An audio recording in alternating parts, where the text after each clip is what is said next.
7 brides walked into Declan Harlow's mansion. 7 brides ran out screaming before a single week passed. The city whispered about curses, about violence, about things too dark to name. Then Evelyn Pierce arrived, broke, desperate, carrying her brother's death sentence in the form of a gambling debt, and became the 8th woman to cross that threshold. She had nothing to lose and nowhere else to go. What she found inside wasn't what the rumors promised. It was worse. It was better. It was the kind of truth that changes everything. Stay with me until the end, hit that like button, and comment what city you're watching from so I can see how far this story travels. The rain hit harder than it should have in late October, the kind of cold that worked its way through cheap fabric and settled into bones. Evelyn Pierce stood outside the wrought iron gates of the Harlow estate, staring up at the mansion that looked like it belonged in a different century, maybe a different country. Gothic windows. Stone walls dark with age and weather. The kind of place that made you believe in ghosts even if you'd never believed before. Her phone buzzed in her pocket. She didn't need to check it to know what it said. Marcus had been sending the same message for 3 days. They're coming for me. Please, Ev. Please. Her younger brother. 24 years old and somehow still making the kind of mistakes that got people killed. $75,000 to men who didn't accept payment plans or sob stories. Men who'd already sent photos of Marcus's apartment, ransacked, violated, a warning. The next photos would be of Marcus himself, and they wouldn't be warnings. Evelyn had spent 4 years working double shifts at Mercy General's hospice wing, wiping mouths and holding hands and watching people die with whatever dignity she could give them. She'd saved $11,000. It wasn't nearly enough. Then Lydia Carver, one of the old women in her care, had grabbed her wrist with surprising strength and whispered about Declan Harlow, about how he solved problems that couldn't be solved any other way, about how he required something in return, always, but he never broke his word. "You're young enough," Lydia had said, her eyes filmy with cataracts but somehow still sharp. Pretty enough in that plain way. He might consider it. A contract. An arrangement. Lydia hadn't needed to spell it out. So here Evelyn stood, her clothes soaked through, her heart doing something arrhythmic in her chest. She'd called the number Lydia gave her.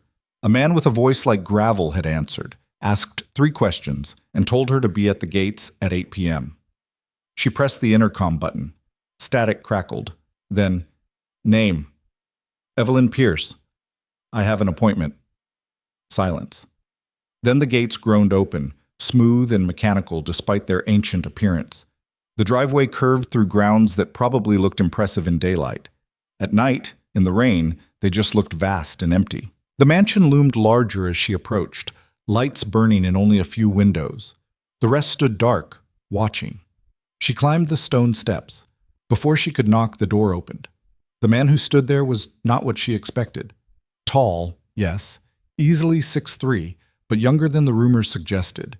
Maybe 35, with dark hair that needed cutting and a face that would have been handsome if it wasn't so carefully blank. He wore dark slacks and a white shirt with the sleeves rolled up, no tie, no jacket. His eyes were gray, the color of the rain outside, and they assessed her the way a doctor might assess a wound.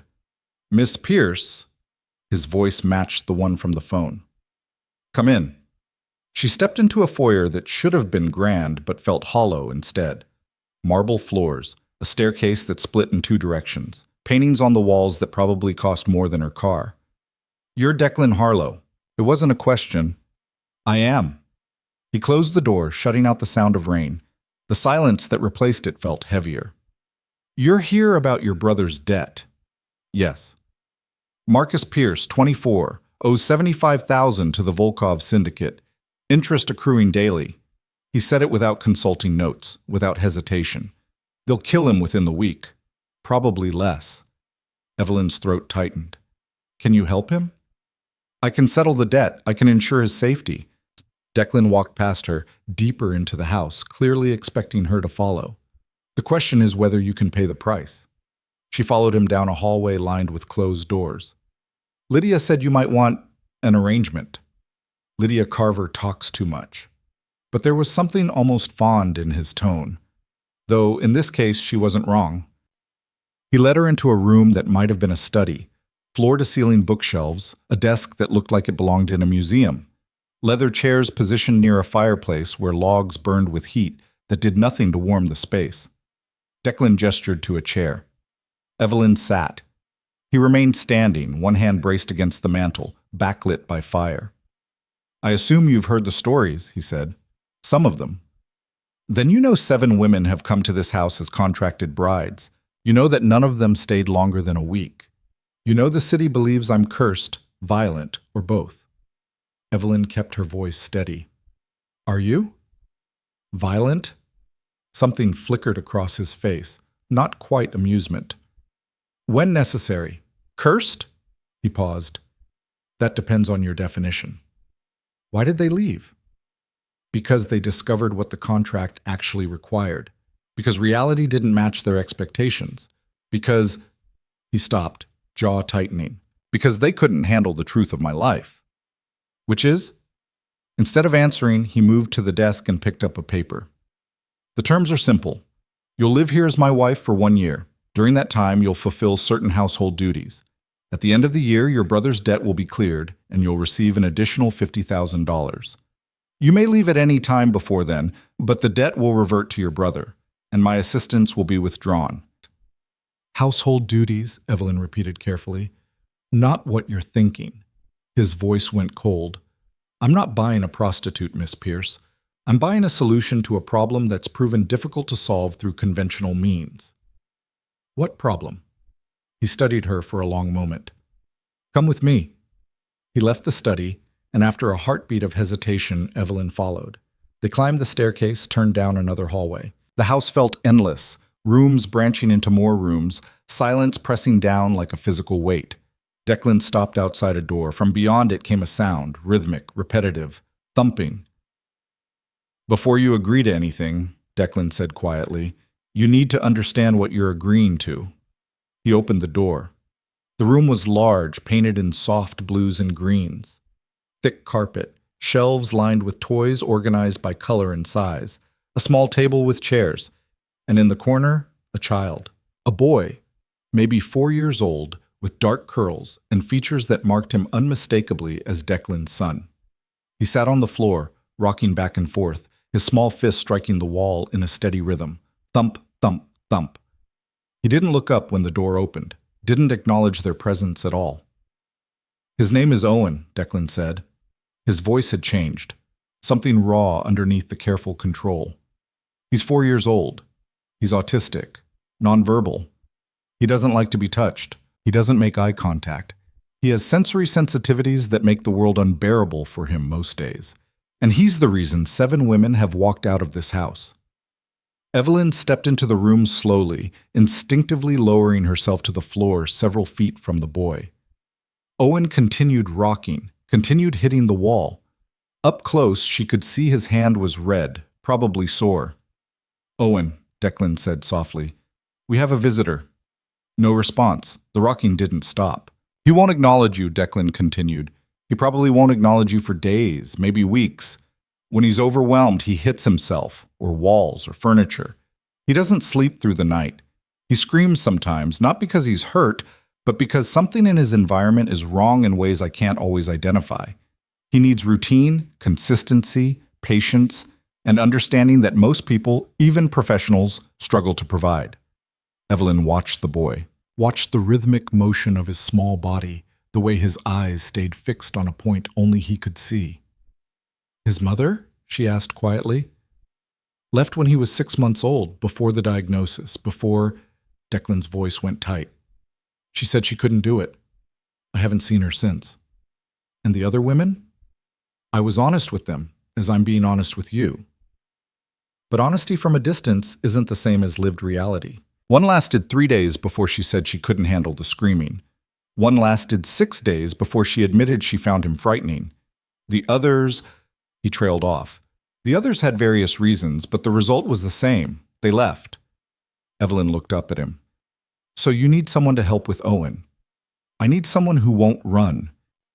Declan's gray eyes met hers, and for the first time she saw something beneath the careful control. Exhaustion, grief, desperate hope he was trying to hide.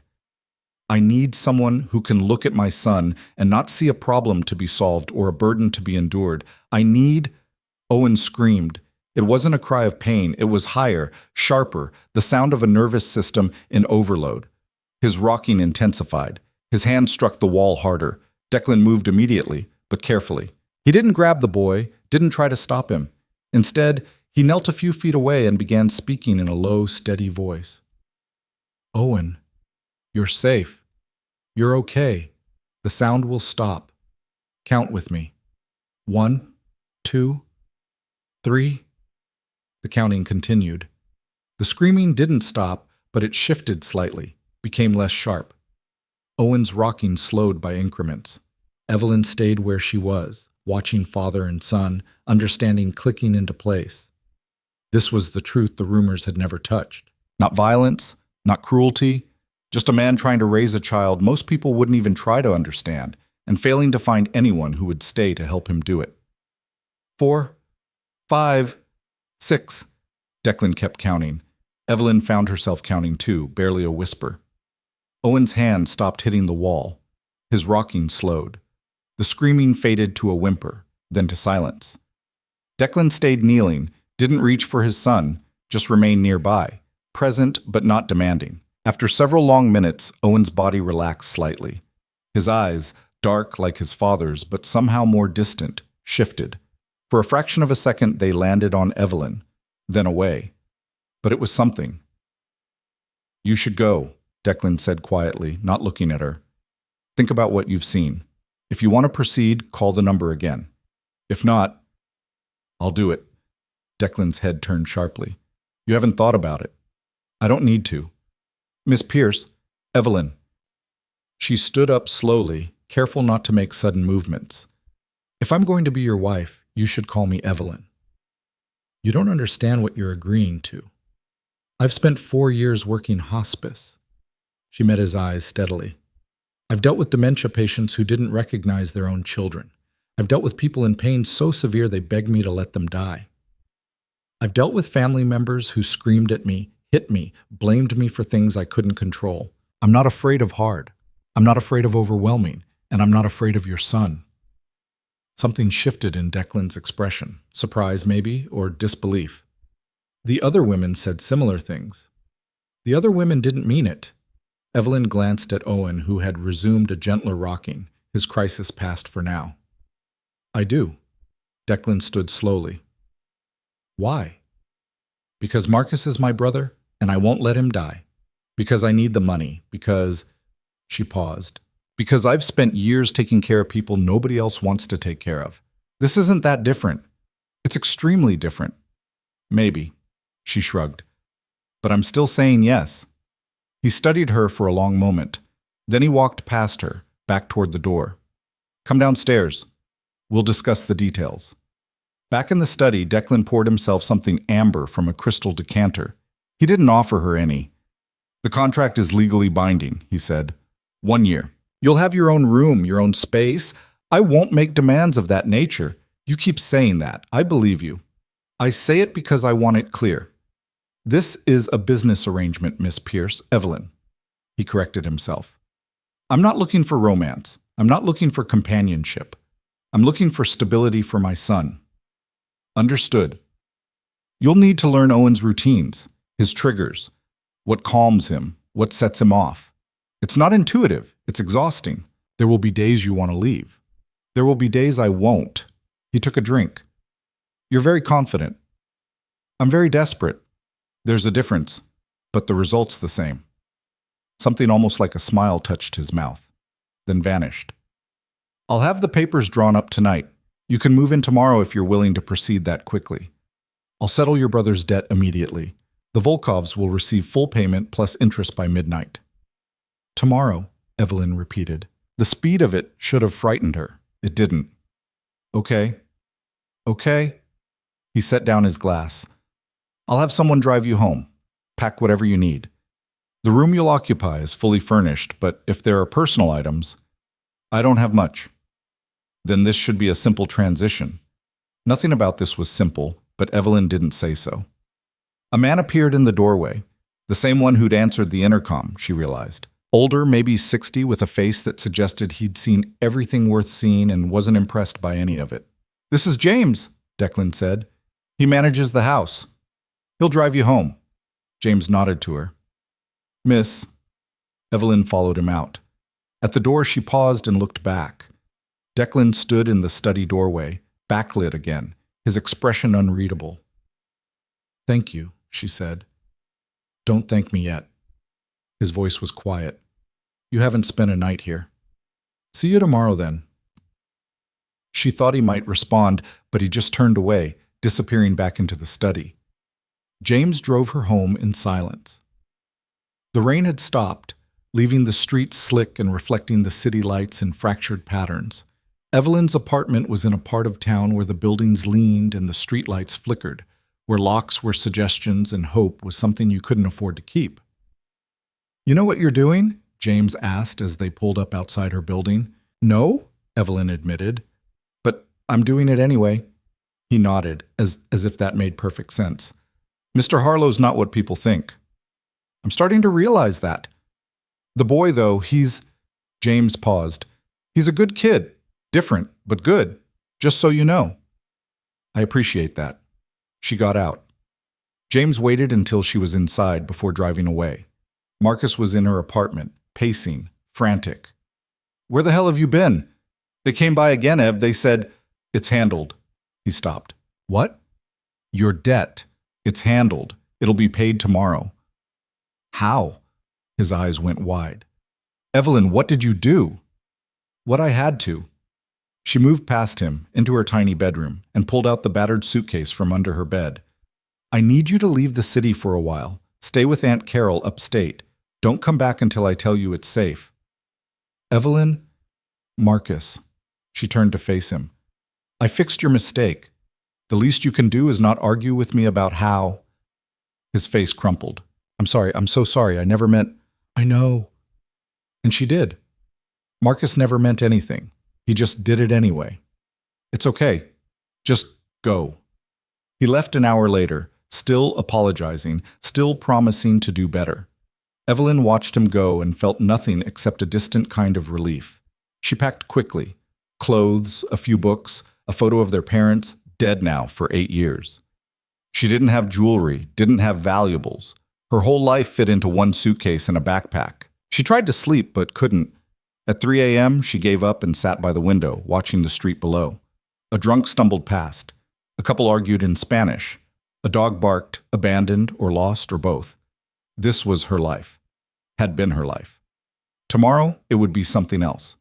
She didn't know if that was better or worse. She just knew it was necessary. When dawn broke gray and cold, she was already dressed, already waiting. James arrived at 9 sharp. He took her suitcase without comment and loaded it into the same black car from the night before.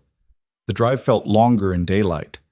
The city gave way to suburbs, suburbs gave way to estates, estates gave way to the sprawling grounds of the Harlow mansion. In the sun, it looked less gothic, more simply old, beautiful in the way ancient things are beautiful, worn by time and weather into something severe. Declan met her at the door. He'd shaved, she noticed. Changed into fresh clothes. He looked less exhausted, though the shadows under his eyes suggested he hadn't slept any better than she had. Your room is upstairs, he said without preamble. 2nd floor, east wing. James will show you. We'll discuss Owen's routine after you've settled in. Where is Owen? In his playroom. Declan hesitated. He had a difficult night. He's recovering. Evelyn nodded. James led her upstairs down a hallway that smelled faintly of lemon polish and old wood. The room he showed her to was larger than her entire apartment had been. 4-poster bed, windows overlooking the grounds, an attached bathroom with a tub deep enough to drown in. There's a bell pull if you need anything, James said, gesturing to a cord near the bed. Dinner is at 7. Mr. Harlow prefers punctuality. Thank you. He left her alone. Evelyn unpacked slowly, hanging her cheap clothes in a closet designed for furs and gowns. She put the photo of her parents on the nightstand, looked at herself in the mirror, plain, tired, unremarkable, and wondered what the hell she'd gotten herself into. A knock on the door. Come in. Declan entered. He looked uncomfortable, like he wasn't used to being in this part of the house. I wanted to go over Owen's schedule. His therapist comes 3 times a week, his occupational therapist twice a week. He has specific dietary requirements: no artificial dyes, no processed sugars. He eats at the same times every day. Routine is essential. Any disruption can trigger. He stopped. You saw what it can trigger. I understand. He wakes at 6, sometimes earlier if he's had a bad night. He doesn't call out or cry. He just gets up. You'll need to be aware of that. Okay? He has pressure preferences. Weighted blankets, deep pressure touch when he'll tolerate it, which isn't often. Light touch is painful for him. Certain sounds, blenders, vacuums, loud music cause immediate distress. Certain textures are intolerable. Tags in clothing, seams in socks. He'll strip naked if something feels wrong. Evelyn listened, cataloging each detail. He communicates through pointing, sometimes through pictures. We're trying to teach him sign language, but progress is slow. When he's frustrated, he hits himself. When he's overwhelmed, he screams. When he's content, Declan's voice softened slightly. When he's content, he hums. It's the only sound he makes voluntarily. Can I meet him? Evelyn asked. Officially, I mean. Declan looked uncertain. He's not good with new people. I know, but I'm here now. The longer we wait, the harder the transition might be. He considered this, then nodded. Come with me. They walked to Owen's playroom. Declan opened the door carefully, announcing their presence before entering. Owen, it's Dad. I'm coming in. Evelyn is with me. Owen sat in the same corner as last night, this time lining up blocks by color. He didn't look up. Declan lowered himself to the floor at a respectful distance. After a moment, Evelyn did the same. Owen, Declan said gently, this is Evelyn. She's going to be staying with us. He paused. She's here to help. No response. The blocks continued their ordered progression. Evelyn didn't try to speak to Owen, didn't try to engage him. She just sat, quiet, watching him work. The blocks formed a pattern: red, orange, yellow, green, blue, purple. Over and over. Precise. Beautiful in its exactness. 5 minutes passed. 10. Then Owen's hand reached for a yellow block that wasn't there. His pattern had depleted the yellows. His hand hovered, searching. Slowly, carefully, Evelyn picked up a yellow block from the pile between them. She didn't hand it to him. She just set it down within his reach. Owen's hand found it, placed it in the pattern, continued building. Declan was staring at her. She could feel it. Declan started, then stopped. He doesn't usually tolerate that. Interference with his patterns. I didn't interfere. I helped him continue. Still. They sat for another few minutes. Then Declan stood carefully. We should let him be. Evelyn stood too. At the door she looked back. Owen was still building, still humming softly. A sound like contentment, like peace. In the hallway, Declan leaned against the wall, something close to shock on his face. What? Evelyn asked. Nothing. It's just... He shook his head. The third bride made it 4 days. On the second day, she tried to hug him. He screamed for an hour. The fifth bride kept trying to make him look at her. Called his name over and over. He started hitting himself. I'm not them. No. Declan studied her. You're not. Something in his tone made her uncomfortable. Not threatened, just aware suddenly of how closely he was looking, how much weight he was placing on her actions. I should let you settle in, he said finally. Dinner at 7. It's just the two of us. Owen eats earlier separately. He can't tolerate the dining room. Okay. He walked away, leaving her in the hallway that already felt less foreign than it had that morning. Evelyn spent the afternoon exploring the parts of the house she could access. It was enormous, rooms that hadn't been used in years, furniture covered in sheets, portraits of Harlow's long dead staring down from walls. She found a library that took her breath away, shelves reaching to a ceiling painted with clouds and angels. She found a conservatory with plants growing wild, untended. She found a pool, emptied for the season, leaves collecting in its deep end. She found Owen's room again, stood outside, listening to the humming from within. At 6:30, she changed into the nicest thing she owned, a dress that had been nice 5 years ago and was now just tired. She went downstairs to the dining room she'd been told about. Declan was already there, standing by the window, a glass in his hand. He'd changed too, into dark slacks and a crisp shirt, though he'd left the collar open, no tie. You found it, he said unnecessarily. The house isn't that confusing. It is, actually, but you're clearly better at navigation than I gave you credit for. They sat. James served food that Evelyn couldn't even name. Something French, probably, plated like art. She ate carefully, aware of Declan watching her from across the table. You worked in hospice, he said finally. For 4 years. Why? Needed a job. They were hiring.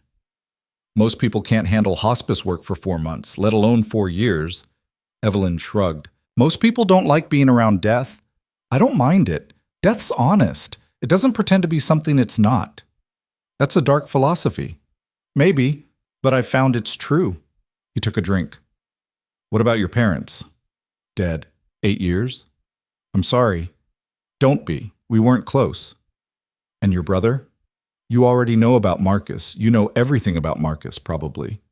I know he owes money. I know he has a gambling problem. I don't know why you're willing to sacrifice a year of your life for him. He's my brother. As if that explained everything. Maybe it did. Declan set down his glass. I need you to understand something. If you leave, when you leave, statistically speaking, it won't just affect me, it'll affect Owen. He's already been abandoned by more people than a 4-year-old should have to process. Every woman who walks out of this house reinforces the idea that he's too much, too difficult, too broken. He's not broken. I know that, you know that, but the world doesn't, and every departure teaches him that lesson again. So you need me to stay. I need you to be honest about whether you can. Not today, not next week. But when it's month 3 and he's been screaming for 2 hours and you haven't slept in days and you're questioning every choice that brought you here, can you stay then? Evelyn met his eyes. I don't know. How could I know? But I can promise you this. I won't leave on a whim. I won't leave because it's hard. If I leave, it'll be because there's genuinely no other option, and I'll give you warning. I won't disappear in the night like the others did. They didn't disappear. They just ran. I know. I read the implication. She paused. I'm not them, Declan. I keep saying that. Eventually you're going to have to believe me. Something shifted in his expression. A crack in the careful control. I want to. Then do. They finished dinner in silence. James cleared the plates. Declan poured himself another drink. Owen will be awake early, he said. You don't need to get up with him. I'm used to it. I'll get up with him. Evelyn? I'm here to help. Let me help. He looked like he wanted to argue, then nodded instead. 6 a.m., sometimes 5:30 if it's been a bad night. I'll be ready.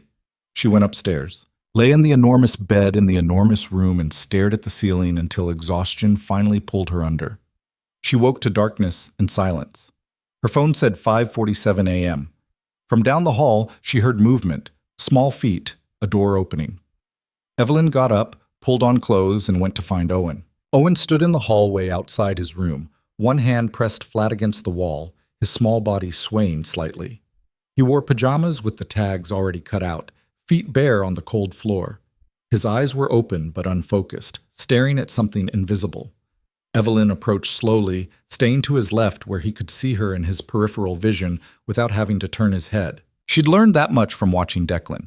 Never surprise him, never force eye contact, never invade his space without warning.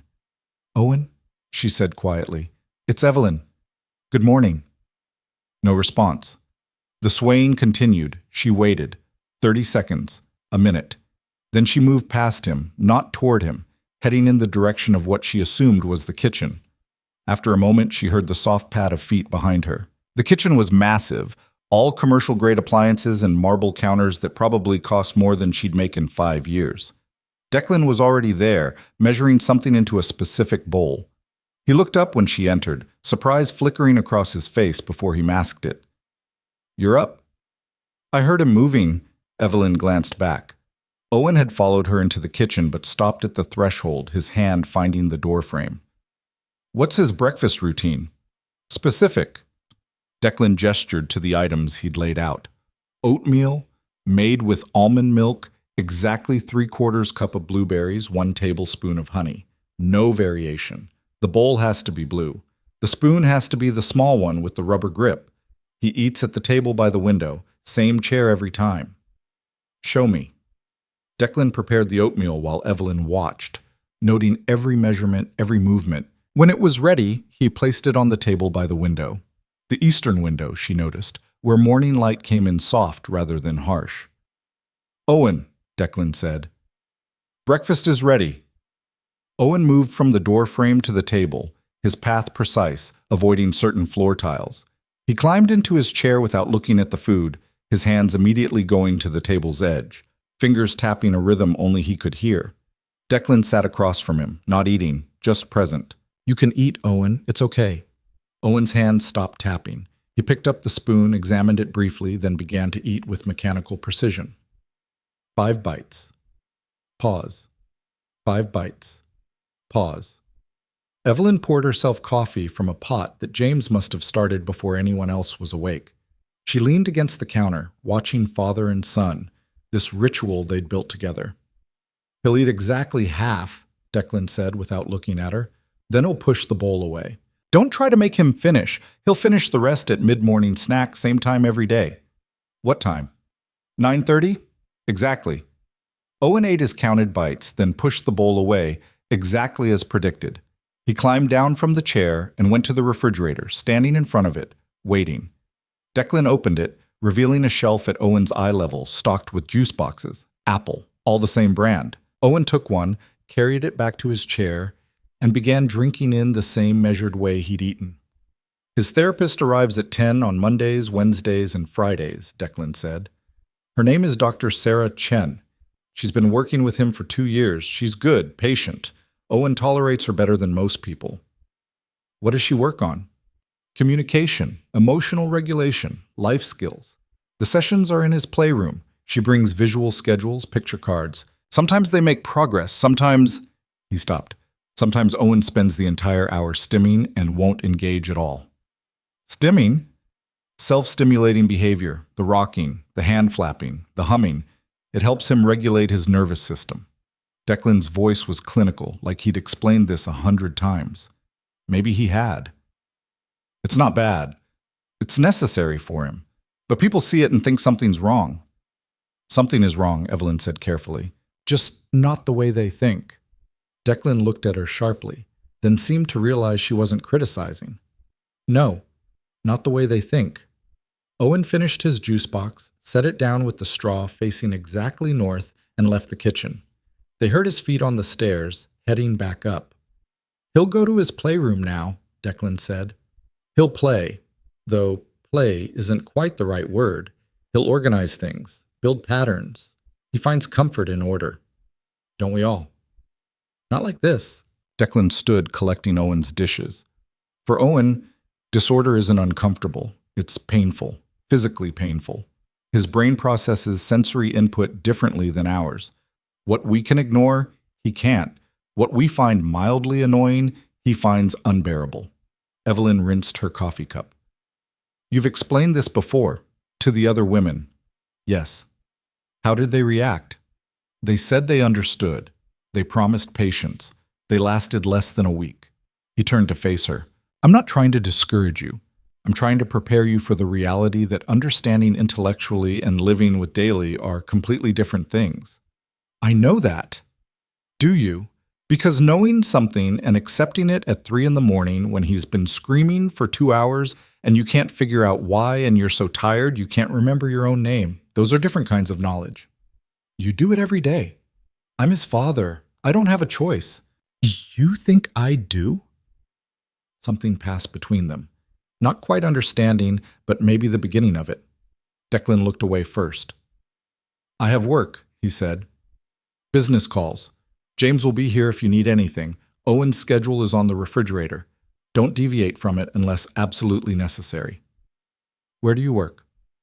"I have an office in the East Wing. I'll be there most of the day." He paused at the doorway. "Thank you for getting up with him." Then he was gone, leaving Evelyn alone in the too large kitchen with its too expensive appliances and its careful routines built around a 4-year-old boy who lived in a different world than everyone else. She found the schedule on the refrigerator, printed in neat columns. 6 a.m. wake, 6:15 breakfast, 7 a.m. free play, 9:30 snack, 10 a.m. therapy, MWF, 11:30 pre-lunch routine, noon lunch, 1 p.m. quiet time, 3 p.m. occupational therapy, teeth, 4 p.m. outdoor time, weather permitting, 5:30 dinner, 6:30 bath, 7 p.m. bedtime routine, 7:30 sleep, every day the same, every day precise. Evelyn climbed the stairs to Owen's playroom. The door was open. Declan's rule, she'd learned, always open so Owen never felt trapped. She stood in the doorway watching. Owen had taken out the blocks again, building the same color pattern as yesterday. Red, orange, yellow, green, blue, purple. His small hands moved with surprising dexterity, each block placed exactly where it needed to be. She didn't enter, just watched. After 10 minutes, she continued down the hallway, exploring the rooms she hadn't seen yet. Most were closed, furniture draped in sheets. One room, though, had been cleared out entirely, leaving just bare walls and hardwood floors. She found herself wondering what it had been before, what it could be now. At 9:30, she returned to the kitchen. James was there, preparing Owen's snack. Half the oatmeal from breakfast, reheated to a specific temperature, same blue bowl, same rubber grip spoon. "Mr. Harlow mentioned you'd want to learn the routines," James said without preamble. "This is mid-morning snack, same every day. Temperature matters. Too hot, he won't touch it. Too cold, same thing. You're aiming for room temperature plus about 10 degrees. How do you measure that?" "Thermometer? Over there." He pointed to a drawer that, when opened, revealed multiple food thermometers, measuring cups in graduated sizes, timers, and other tools of precision. "Mr. Harlow doesn't leave anything to chance when it comes to Owen." "I'm starting to see that." James carried the bowl upstairs. Evelyn followed. In Owen's playroom, James set the bowl on the small table and stepped back. "Owen, snack time." Owen stopped building. He came to the table, sat in the designated chair, and began eating the same way he had at breakfast. 5 bites. Pause. 5 bites. Pause. "He'll finish it all this time," James said quietly.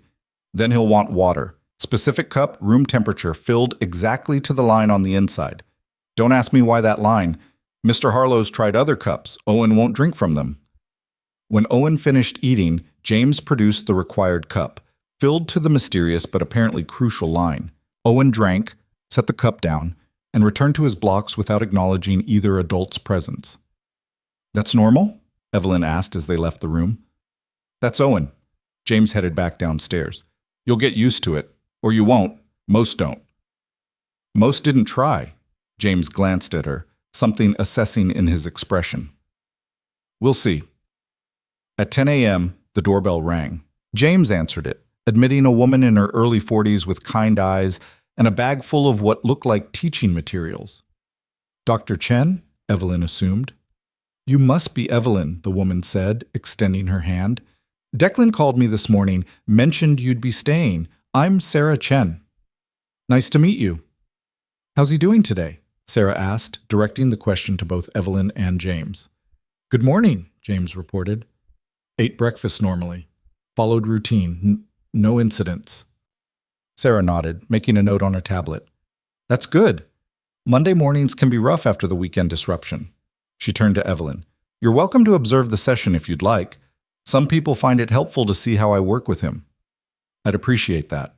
They went upstairs together. Sarah knocked on Owen's doorframe before entering, a courtesy Evelyn noticed and catalogued. "Owen, it's Dr. Chen. I'm coming in for our session." Owen didn't look up from his blocks, but his hands stilled briefly, acknowledgement of a sort. Sarah set up her materials on the floor at a respectful distance. Picture cards, a visual schedule board, objects of different textures. She began the session not by trying to engage Owen directly, but by narrating her own actions. "I'm taking out the schedule board. First we'll do matching, then feelings cards, then sensory time. You can look at the schedule whenever you want." Owen continued with his blocks. Sarah didn't push. She simply laid out matching cards, images of objects that Owen needed to pair with identical images. Then she waited. 5 minutes passed. 10. Evelyn felt the urge to prompt him, to hurry things along, but she stayed quiet, watching Sarah's patient stillness. Finally, Owen's hand reached out. He took one card, studied it, placed it on top of its match. Then another, Then another. The process was slow, methodical, but he was engaging. Good matching, Owen, Sarah said, her voice neutral, not overly praising. You found all the pairs.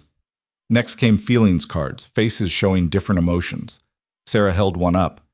This person is happy. Can you show me happy? Owen didn't respond. Sarah waited, then moved to the next card. This person is sad. Can you show me sad? Still nothing. Sarah continued through the deck without showing frustration or disappointment. When she finished, she put the cards away and brought out a box of textured items. Smooth stones, rough bark, soft fabric, bumpy rubber. Sensory exploration time, she announced. You can touch what you want. You don't have to touch anything you don't want to. Owen's hand went immediately to the smooth stones. He picked one up, rubbed it between his fingers, then pressed it against his cheek. His eyes closed briefly. Pleasure, maybe, or just the satisfaction of texture meeting expectation. The session continued like this for an hour, slow, patient, requiring no eye contact, no forced interaction, just creating opportunities for engagement and accepting whatever level Owen could manage that day. When it ended, Sarah packed up her materials. In the hallway, she turned to Evelyn. He did well today. Some days he doesn't engage at all. Some days he screams through the whole session. You take what you can get. Does he make progress? Evelyn asked. Yes, slower than neurotypical children and in different ways, but yes. 6 months ago, he wouldn't have touched the matching cards at all. A year ago, he couldn't tolerate my presence in the room. Sarah paused. The question isn't whether he'll ever be normal. He won't, and that's okay. The question is whether he can learn to navigate a world that isn't built for brains like his. And the answer to that is maybe, with enough support, enough patience, enough people willing to meet him where he is instead of demanding he come to where they are. Declan mentioned 7 other women tried this, tried to help. They tried to fix him. That's different. Sarah's voice was gentle but firm. Owen doesn't need fixing. He needs understanding. He needs accommodation. He needs people who won't give up when it gets hard. From what Declan told me about you, maybe you're the one who gets that. I'm just trying to figure it out as I go. That's all any of us can do. Sarah headed for the stairs. I'll be back Wednesday. Call if there are any major changes or concerns. After she left, Evelyn found herself back in Owen's playroom doorway. He'd returned to his blocks, rebuilding the pattern he'd finished earlier. The same pattern, over and over. Do you ever get bored? She asked, not expecting an answer. Building the same thing every time? Owen didn't respond, but his humming grew slightly louder. That sound Declan had called contentment. Maybe boredom was a neurotypical concept. Maybe for Owen, the pattern wasn't repetitive. Maybe it was meditative, necessary, the thing that made the overwhelming world manageable. At 11:30, Evelyn helped James prepare lunch. Grilled cheese sandwich, cut diagonally, never horizontally, with the crust removed. Apple slices, exactly 8 of them. Carrot sticks, exactly 6. Ranch dressing in a small cup for dipping, filled to a specific line. Everything's exact, she observed. Everything, James confirmed. Took Mr. Harlow months to figure out what Owen would eat consistently. Used to be the boy would go days refusing food because something was wrong. Wrong plate, wrong arrangement, wrong temperature. Nearly ended up in the hospital twice. Now we know the rules. We follow them. They brought lunch to Owen's room. He ate at the same small table, same methodical pace.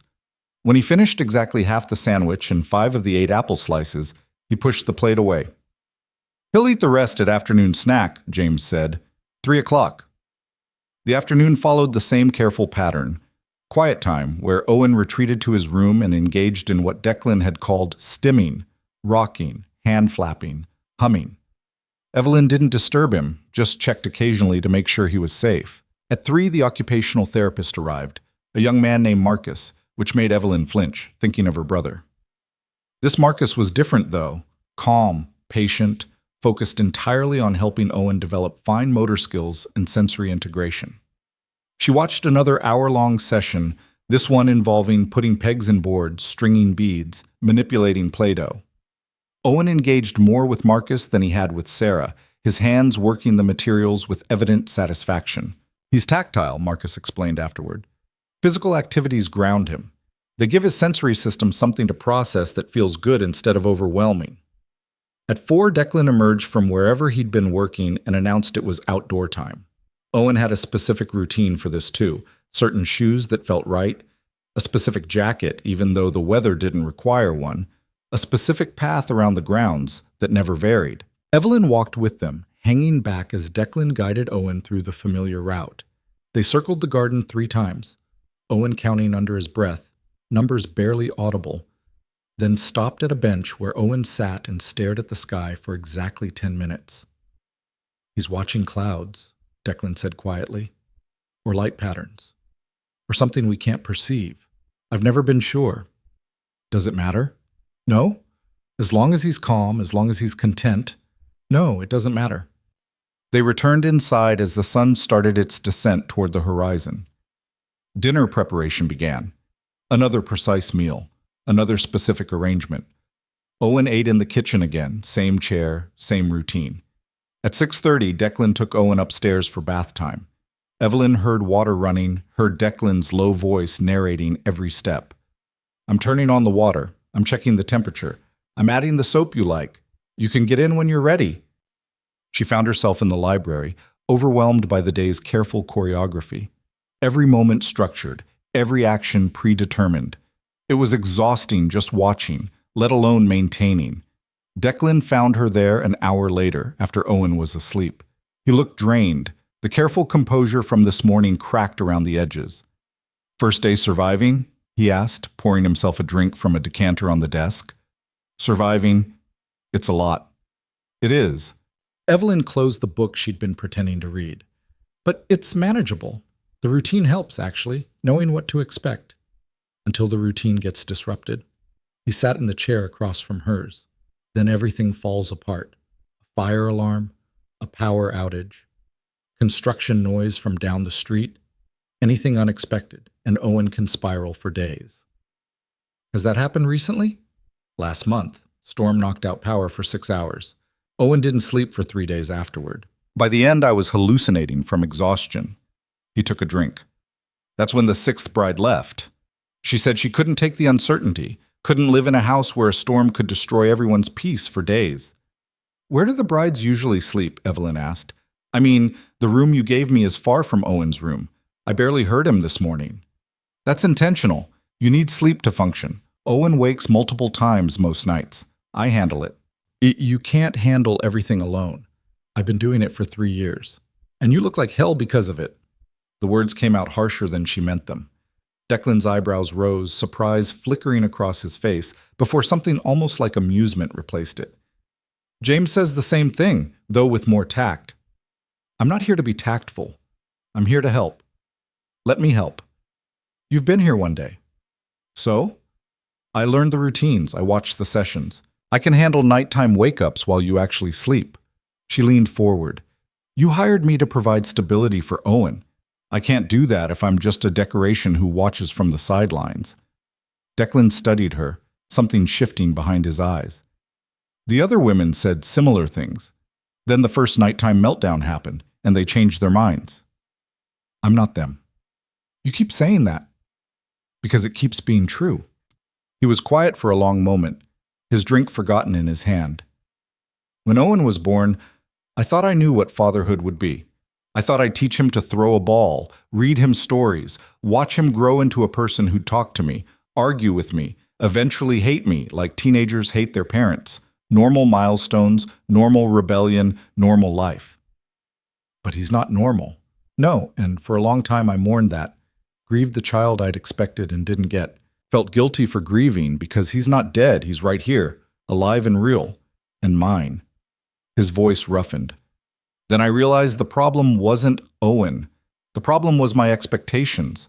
Once I let go of normal, once I stopped trying to fit him into a box he'd never fit in, once I started seeing him instead of what he wasn't, everything changed. "Not everyone can do that," Evelyn said quietly. "No, his mother couldn't. The 7 brides couldn't. Most of the world can't." He looked at her directly. "Can you?" "I don't know him well enough yet to answer that honestly, but I can tell you this. I don't care about normal. I spent 4 years watching people die. You know what I learned? There's no such thing as normal. Everyone's coping with something. Everyone's carrying damage. Owen's is just more visible than most people's. That's a cynical view. It's a realistic one. Declan finished his drink. Tomorrow's Tuesday. Occupational therapy at 3. Otherwise, same routine.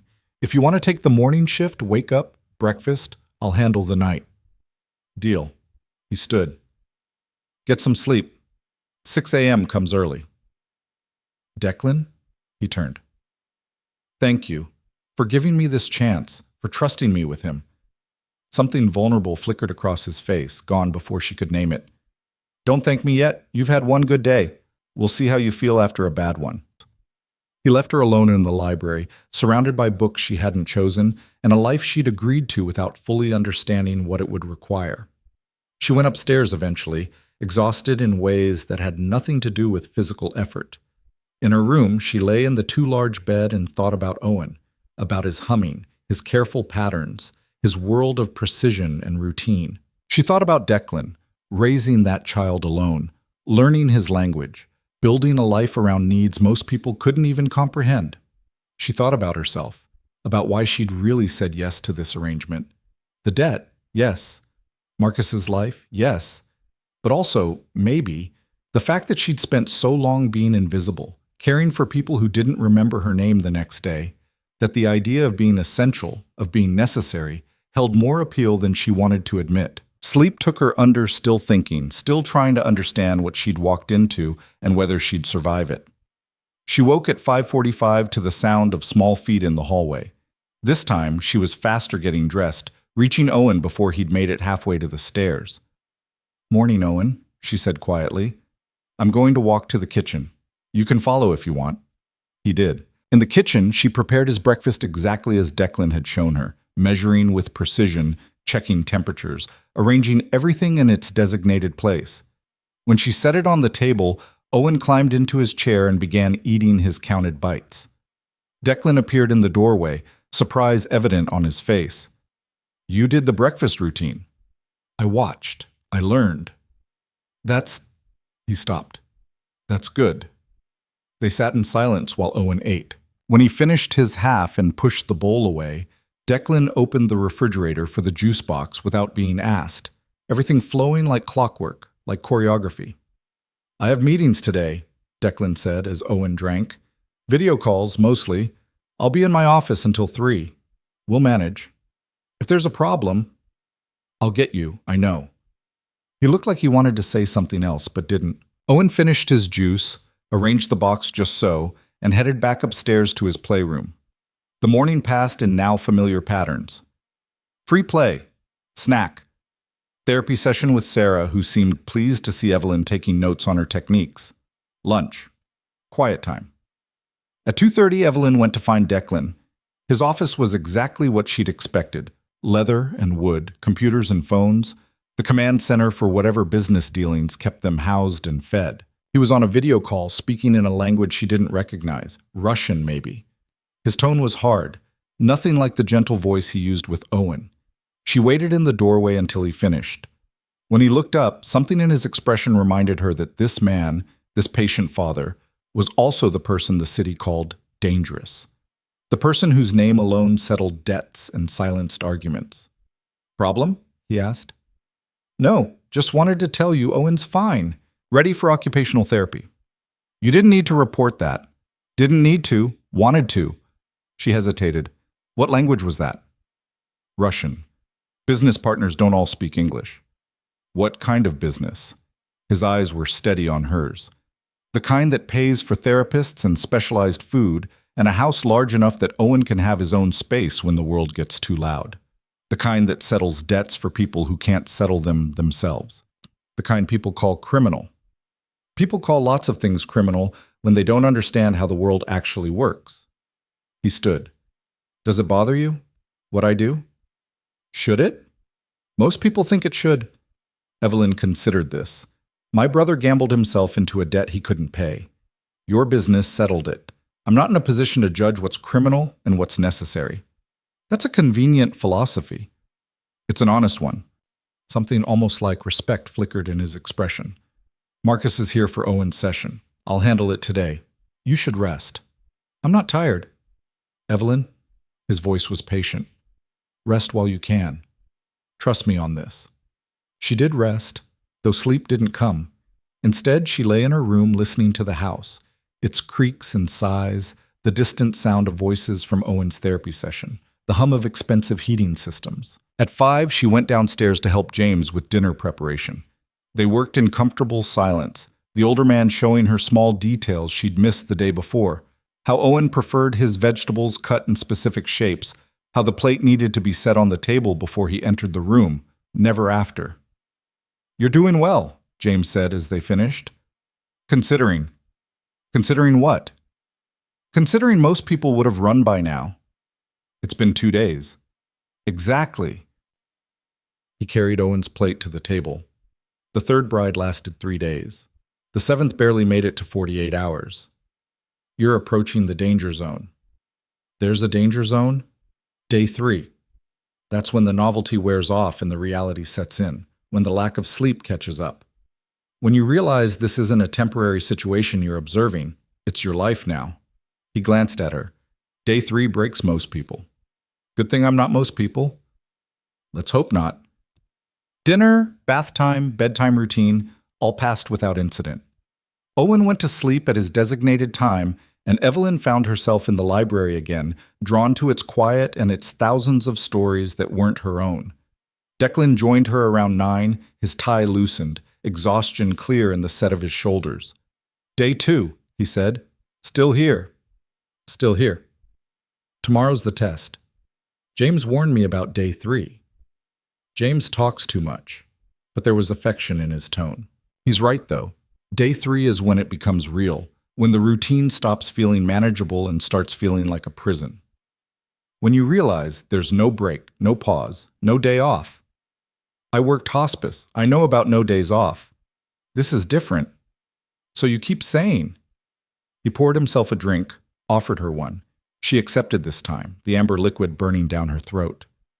Why did you really say yes? Declan asked. The truth, not the convenient answer. Evelyn swirled her glass. Because I was tired of being invisible. Because for 4 years, I took care of people who forgot me the moment I left the room. Because Marcus needed saving, yes, but also because I needed... She stopped. I needed to matter to someone, really matter. Does that make me selfish? It makes you human. He sat in the chair opposite. I said yes to this arrangement for similar reasons. Not because I can't afford professional help. I can. But professionals go home at the end of their shift. They don't love Owen. They don't see him as anything more than a job. I needed someone to stay, Evelyn finished. Yes. They sat in silence, the fire crackling, the house settling around them. Outside, wind picked up, rattling windows.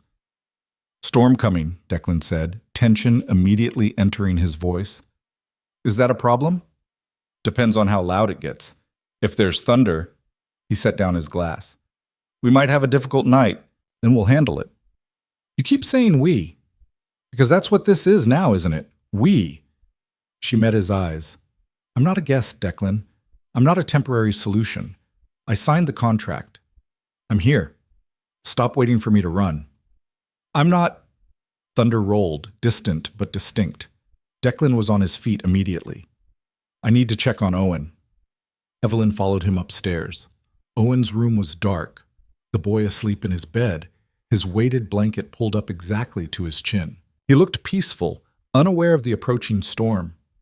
Sometimes he sleeps through it, Declan whispered. Sometimes... Lightning flashed. Thunder followed, closer now.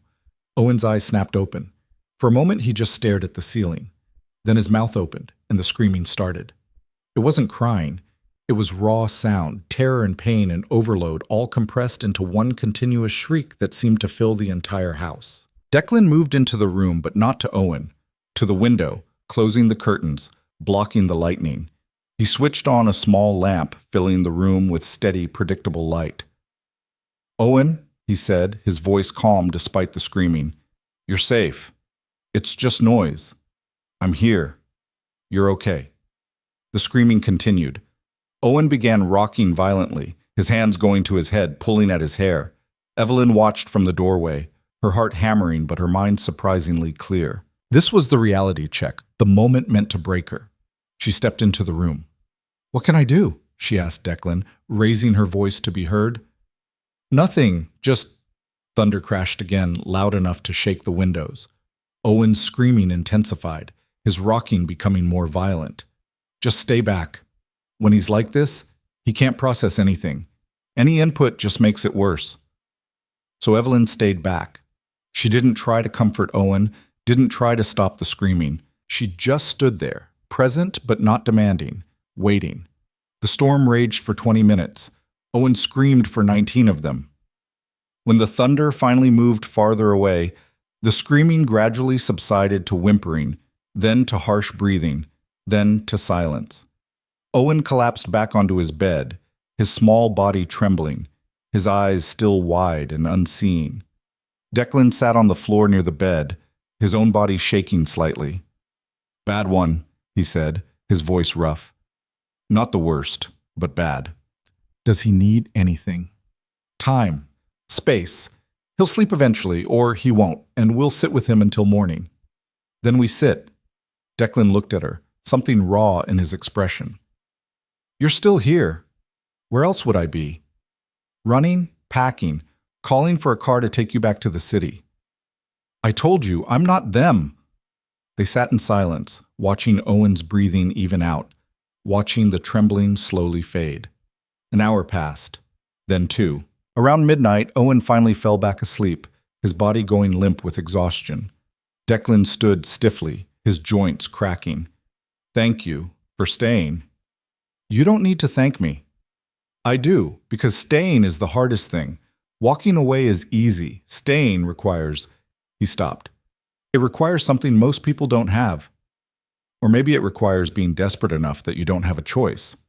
Maybe," he moved toward the door, "try to get some sleep. He might wake again before morning." Evelyn went to her room but didn't sleep. She lay in bed listening for any sound from Owen's room, any indication that another storm, meteorological or neurological, was coming. At 5:30 she heard him wake. This time she was in the hallway before his door even opened. "Morning, Owen," she said. "I'm going to make your breakfast. You can come when you're ready." She was at the stove, measuring oatmeal, when Declan appeared in the kitchen doorway. He looked like he hadn't slept at all, his hair uncombed, his clothes the same as last night. "Day 3, he said. "Day 3, she agreed. "Still here." Something changed in his expression, the careful guard he maintained slipping just slightly. "You really might make it." "I told you I would." Owen appeared in the doorway, his small hand finding the frame, his eyes tired but calm.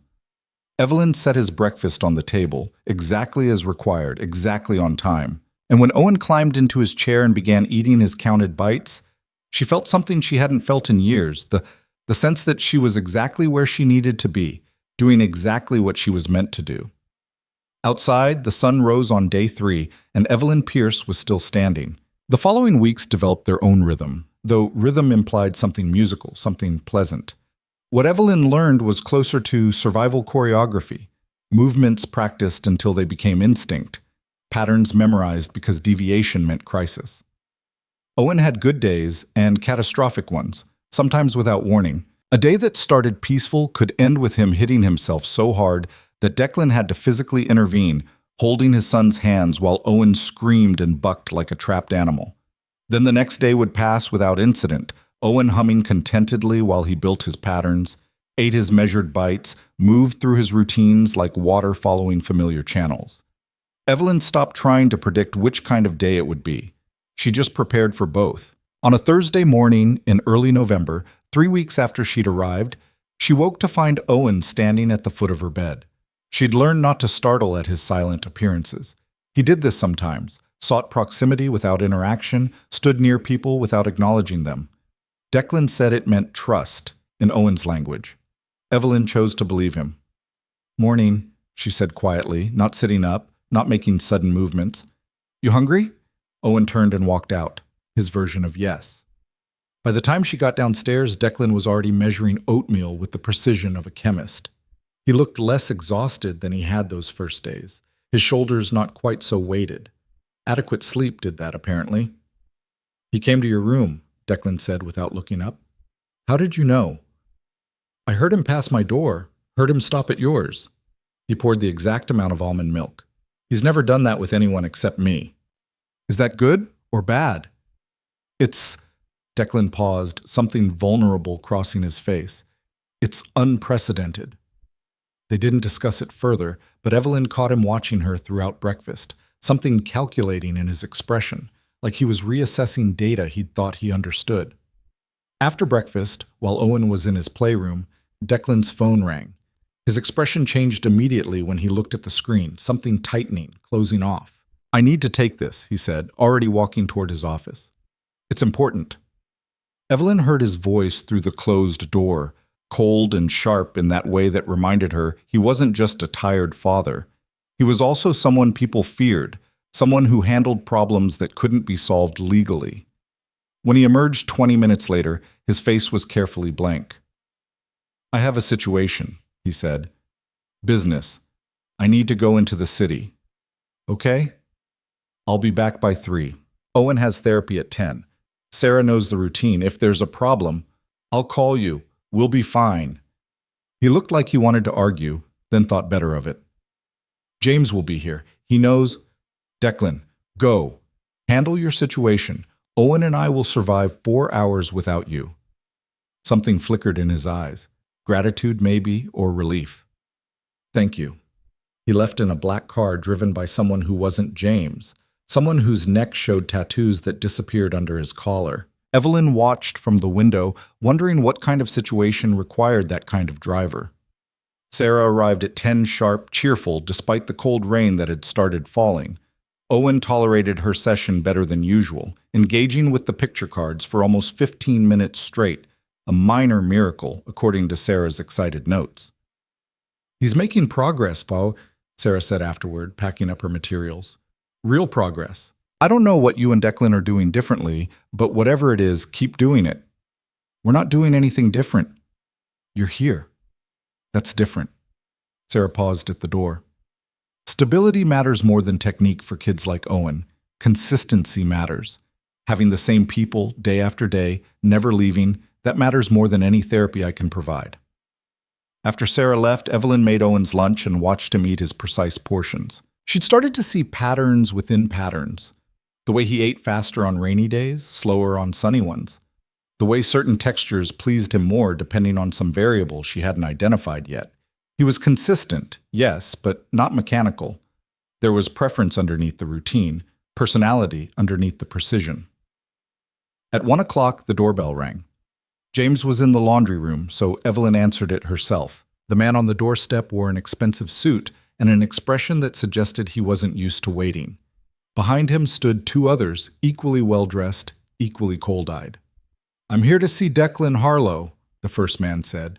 His accent was sharp, Eastern European. He's not available. Then I'll wait. He moved to enter. Evelyn didn't step aside. You can wait in your car. The man's eyes went flat. Do you know who I am? No, should I? I'm Conrad Vale, Declan's brother-in-law. And you are? Evelyn felt ice slide down her spine. She knew that name. Declan had mentioned him once, briefly, with the kind of hatred that suggested history she didn't want to know. I'm Evelyn Pierce, Declan's wife. The lie came easily. It was legally true, contract-bound, if not traditionally married, and she had the feeling truth mattered with this man. Conrad's expression shifted. Surprise, then calculation. Wife. The 8th attempt. I'd heard rumors. He smiled, and it wasn't pleasant. How long do you think you'll last? The others averaged 4 days. I've been here 3 weeks. 3 weeks? He said it like an insult. Well, that's longer than expected. May I come in? I'd like to see my nephew. No.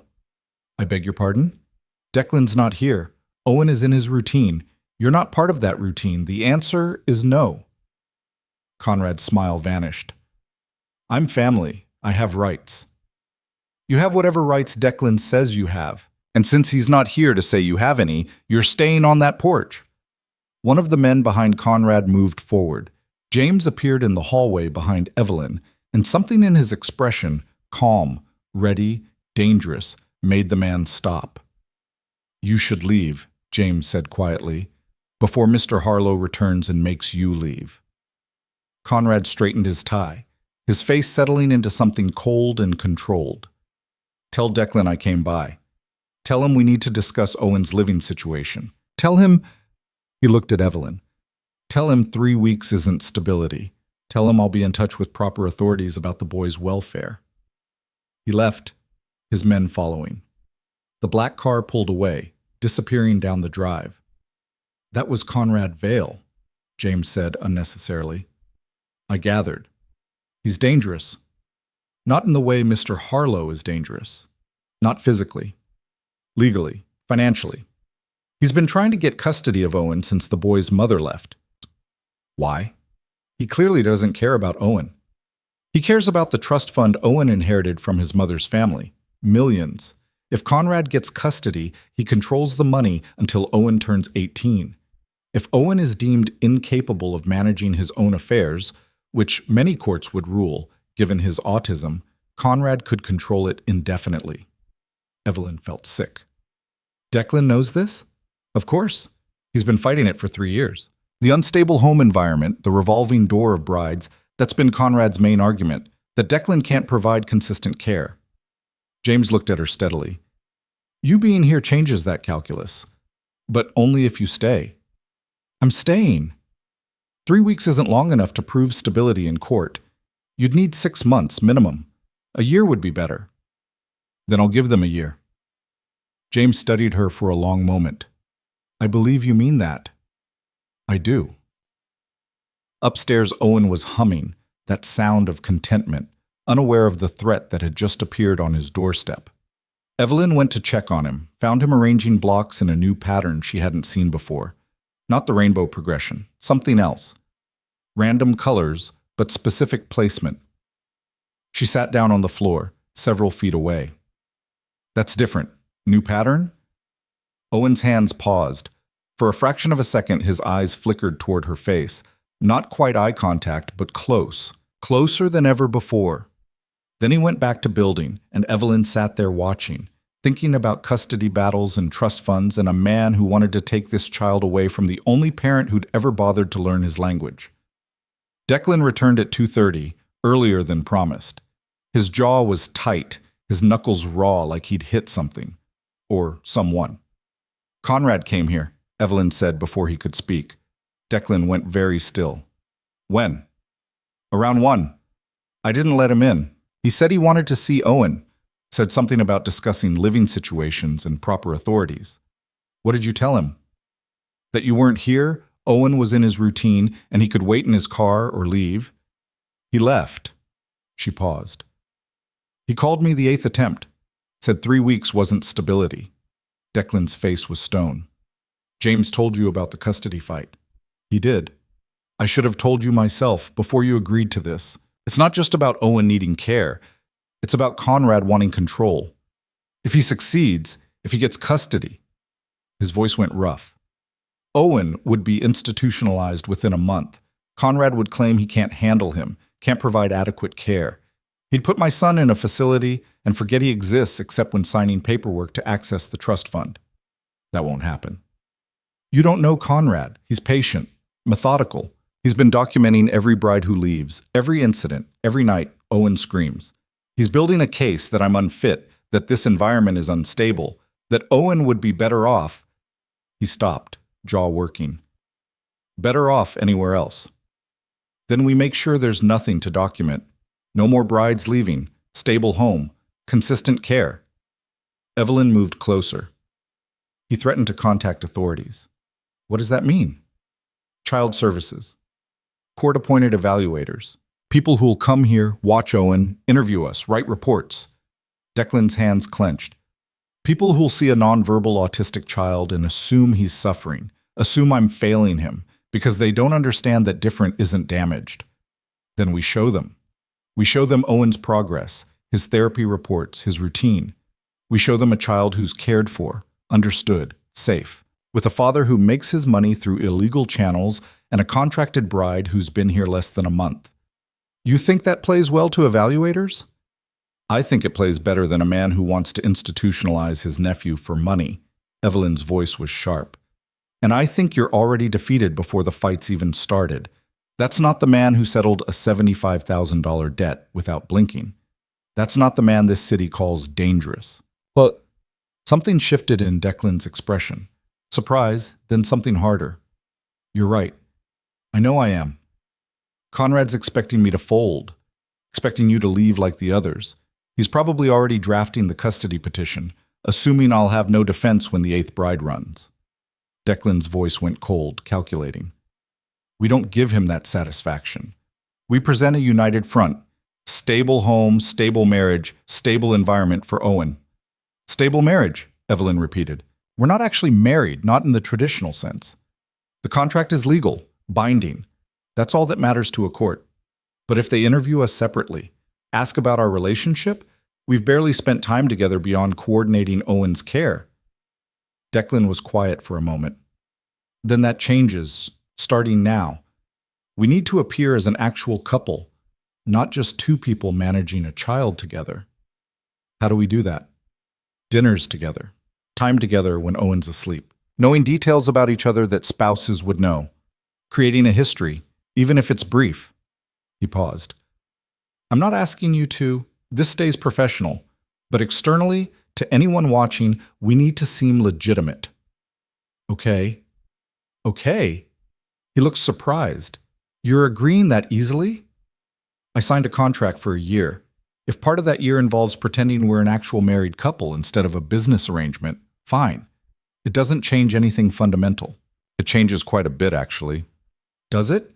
We're already living together, already co-parenting Owen, already sharing a household.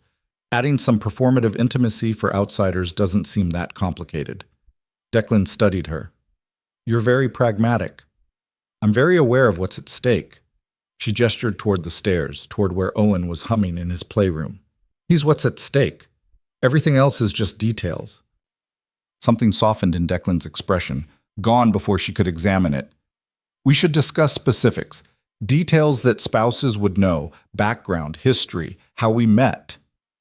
How did we meet in this version where we're legitimately married?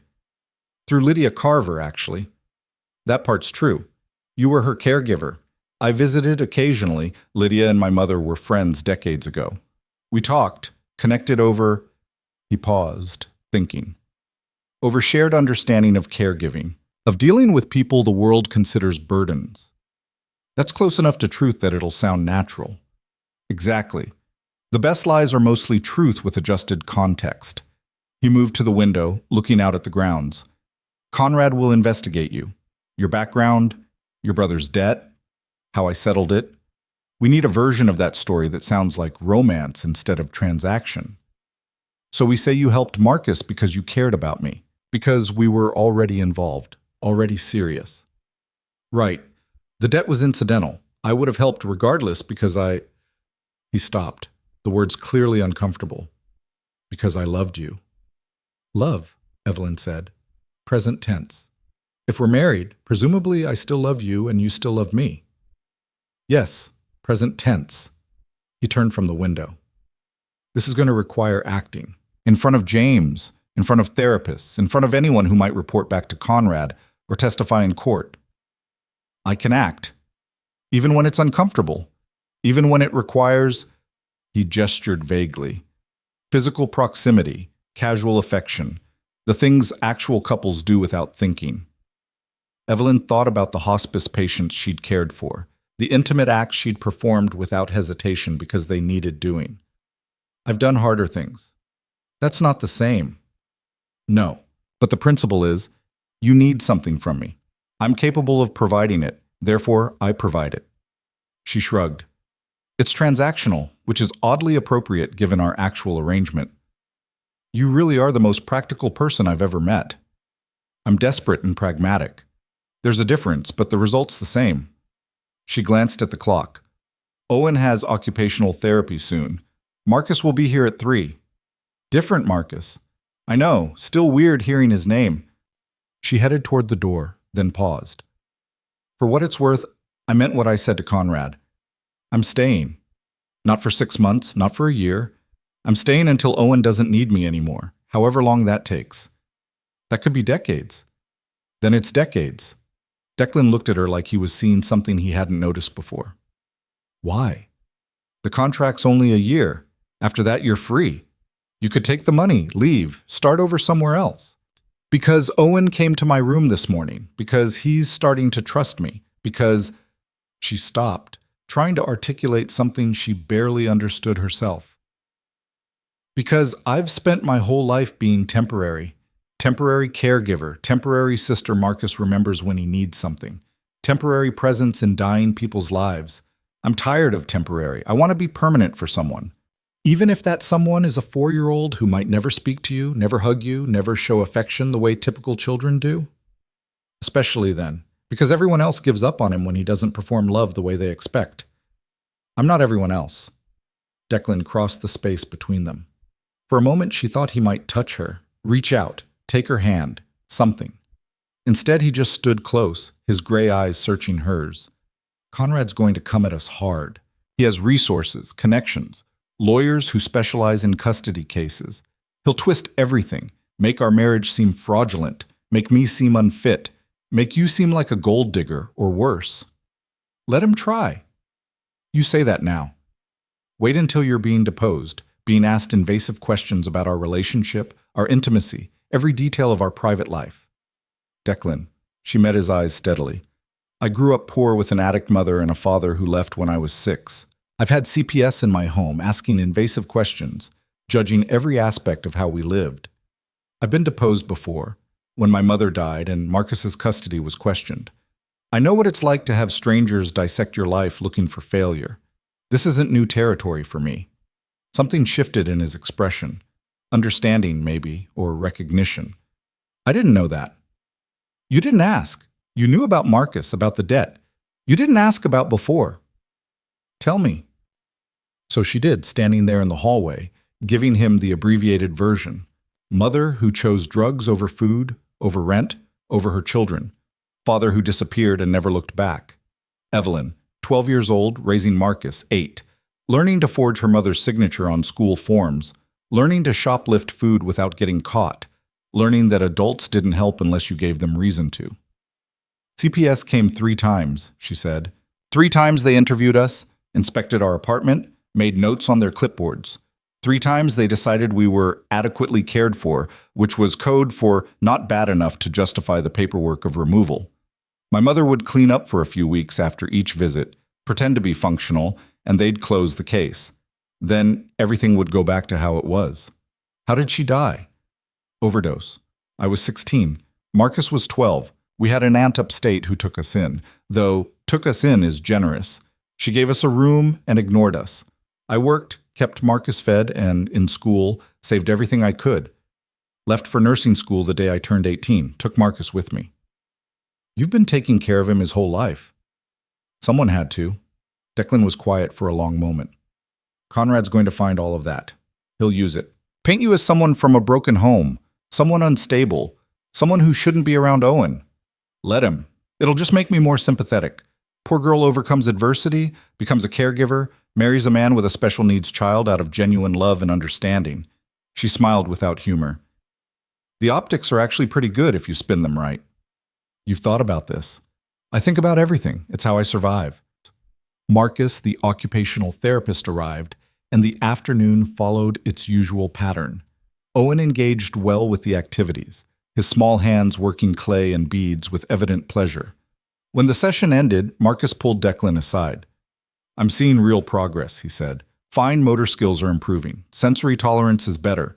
Whatever you're doing at home, it's working. It's not me, Declan said, glancing at Evelyn. It's us. That night, they had dinner together for the first time, not grabbing food at separate times, not eating while managing Owen's routine, but an actual meal at the dining room table after Owen was asleep. James had prepared something elaborate that Evelyn couldn't identify, plated like art. Declan poured wine, and they sat across from each other in the formal dining room that felt designed for people who weren't them. This is weird, Evelyn said. Very. Are we supposed to make conversation? Like actual couples do? I assume so, though most couples probably don't have to actively think about it. He took a drink. Tell me something I don't know about you, something a husband would know. Evelyn considered. I hate crowds, always have. Too many people, too much noise, too much everything. I used to think it was anxiety, but now I wonder if I'm just wired differently. Like Owen, but functional enough to pass. That's not a small thing to share. You asked for something real. I did. He paused. I can't watch movies, films, television. I can't follow them. My attention fractures, pulls to other things. I used to think I just didn't like entertainment, but Owen's therapist mentioned attention processing differences in autistic individuals, and I recognized myself in the description. You think you're autistic? Undiagnosed, high functioning, whatever terminology applies, but yes, I think Owen got it from me, just more severely expressed. He set down his glass. That stays between us. Conrad would use it as evidence I'm unfit. Your secret's safe. They ate in silence for a while, the clink of silverware on china oddly loud. My birthday's March 15th, Declan said suddenly. I'm 36. I like order, routine, silence. I hate unexpected changes, loud noises, and people touching me without warning. My favorite color is gray. I read technical manuals for relaxation. I've been told I'm cold, unfeeling, robotic. I've stopped arguing with those assessments. February 8th, 27. I like libraries, rain, and the hours between midnight and dawn when the world is quiet. I hate uncertainty, broken promises, and people who abandon responsibilities. I don't have a favorite color. I've been told I'm too intense, too serious, too difficult to know. I've stopped trying to be easier. Declan smiled slightly. We're quite a pair. Yes, we are. Conrad's going to interview your brother. Use him as a witness to your character, your past, your motivations for being here. Marcus won't talk to him. He will if Conrad pays him, or threatens him. Your brother isn't exactly known for his backbone. Evelyn's jaw tightened. Then I'll talk to Marcus first. Make sure he knows what's at stake. He's still upstate? Last I heard. Call him, tomorrow. Make sure his story aligns with ours. They finished dinner, and James cleared the plates. Declan poured them both more wine, and they moved to the library. Apparently this was what married couples did after dinner, existed in the same space doing separate things. Evelyn found a book on childhood development and autism. Declan sat at the desk with his laptop, typing occasionally, mostly just staring at the screen. What are you working on? She asked. Securing assets, making sure everything's protected if Conrad manages to freeze accounts or tie things up legally. He can't take Owen's trust fund. That's ironclad. But he can make my life difficult in other ways. How did you get into this business? The illegal kind, I mean. Declan was quiet for so long she thought he wouldn't answer. Then, my father built a shipping company, legitimate mostly. When he died, I inherited it. I was 23, too young, too inexperienced. Competitors tried to force me out. I fought back using methods they didn't expect. Made alliances with people my father had avoided. Learned that sometimes the only way to protect what's yours is to make others fear what you'll do if they try to take it. And now you're the one people fear. Yes. Though it's ironic, I'm not violent by nature. I'm not cruel. I simply remove obstacles efficiently, and people assume that requires cruelty. Usually, it just requires leverage and patience. The people who drove you here earlier, the ones with tattoos. Security. Necessary given the nature of my work. Conrad has his own people. We're not going to come to physical violence. We're both too smart for that. But the threat exists, peripherally. Evelyn thought about the man who'd come to the door, his cold eyes, his casual menace. This life you live, it's dangerous. It can be. Though less now than before Owen was born, I've been more careful, more selective. I can't afford risks that might leave him orphaned. What about his mother? If something happened to you, would she? No. Declan's voice was flat. She signed away all parental rights when she left, took a settlement, agreed never to return, never to claim him. Legally, she doesn't exist, which leaves Owen with me and only me. If I die, if I'm imprisoned, if I'm deemed unfit, custody defaults to next of kin, which is Conrad. That can't happen. No, it can't. He looked at her directly. Which is why I need you to understand the full scope of what you're agreeing to. This isn't just helping with a child. This is standing between Owen and someone who wants to use him as an asset. This is potentially testifying in court, being investigated, having your life examined in ways that might be uncomfortable or invasive. If you're going to leave, if you're going to decide this is too much, do it now, before Conrad files paperwork and your departure becomes ammunition. Evelyn closed her book. I'm not leaving. You keep saying that. Because I keep meaning it. She stood. I'm going to bed. Tomorrow I'll call Marcus. Make sure he knows what to say if Conrad contacts him. Then we'll continue doing what we've been doing, taking care of Owen, maintaining routine, being the stable household Conrad claims we're not. She was at the door when Declan spoke again. Thank you for staying, he gestured vaguely, for everything. You don't need to keep thanking me. We're in this together now. Are we? Really? Because 3 weeks ago, we were strangers with a business arrangement. Now, you're talking about decades, about permanence, about facing legal battles that aren't technically your responsibility. They became my responsibility when I signed that contract, when I walked into Owen's room and saw what everyone else ran from, She stopped, unsure how to finish. When you what? When I realized I didn't want to run. That's different from staying out of obligation. I'm staying because I want to be here, because this weird, difficult life makes more sense to me than anything I left behind. She met his eyes. So yes, really, we're in this together. She left him in the library, surrounded by books and silence, and went upstairs to the too-large room that was starting to feel less foreign. In the middle of the night, she woke to Owen standing at her door again.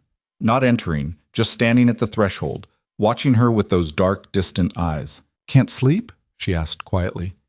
No response. But he didn't leave either. Want to sit with me for a while? After a long moment, Owen walked into the room and sat on the floor near the foot of her bed. Not close, but present. His hands began their rhythmic movement, tapping patterns against his legs. Evelyn lay there, watching him stim in the darkness, this small person who'd somehow become the center of her existence in less than a month. You're safe, she said softly. I'm here. Your dad's here. We're not going anywhere. Owen's tapping slowed slightly, not stopping, but gentling. They stayed like that for an hour, boy and woman, silence and rhythm, until Owen eventually stood and walked back to his room without a word. In the morning, Evelyn called Marcus. He answered on the fourth ring, groggy and suspicious. Ev? What's wrong? Nothing's wrong. I need to talk to you about something important. Are you sober? Yes, it's 7 a.m. Why? There might be a man who contacts you, Conrad Vale. He might ask questions about me, about Declan, about how I ended up here. Okay, what do I tell him? The truth, mostly, but specific truth. You owed money to bad people. You were terrified. I met Declan through a patient I was caring for, Lydia Carver. We connected over shared interests, started seeing each other. When he found out about your debt, he offered to help because he cared about me, not as payment for anything.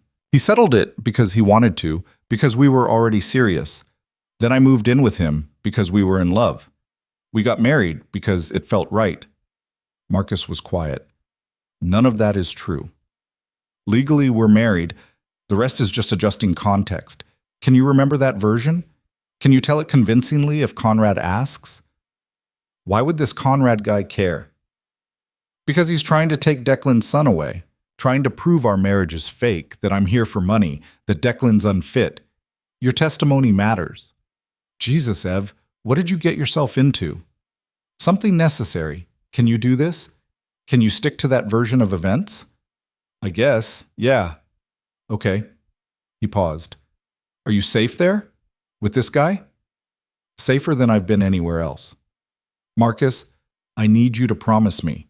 If Conrad contacts you, if he offers you money, if he threatens you, you stick to the story. You don't give him anything he can use against Declan or me. I promise. I swear. I owe you that much. You owe me more than that, but this is a start. She softened slightly. How are you doing? Really? Better?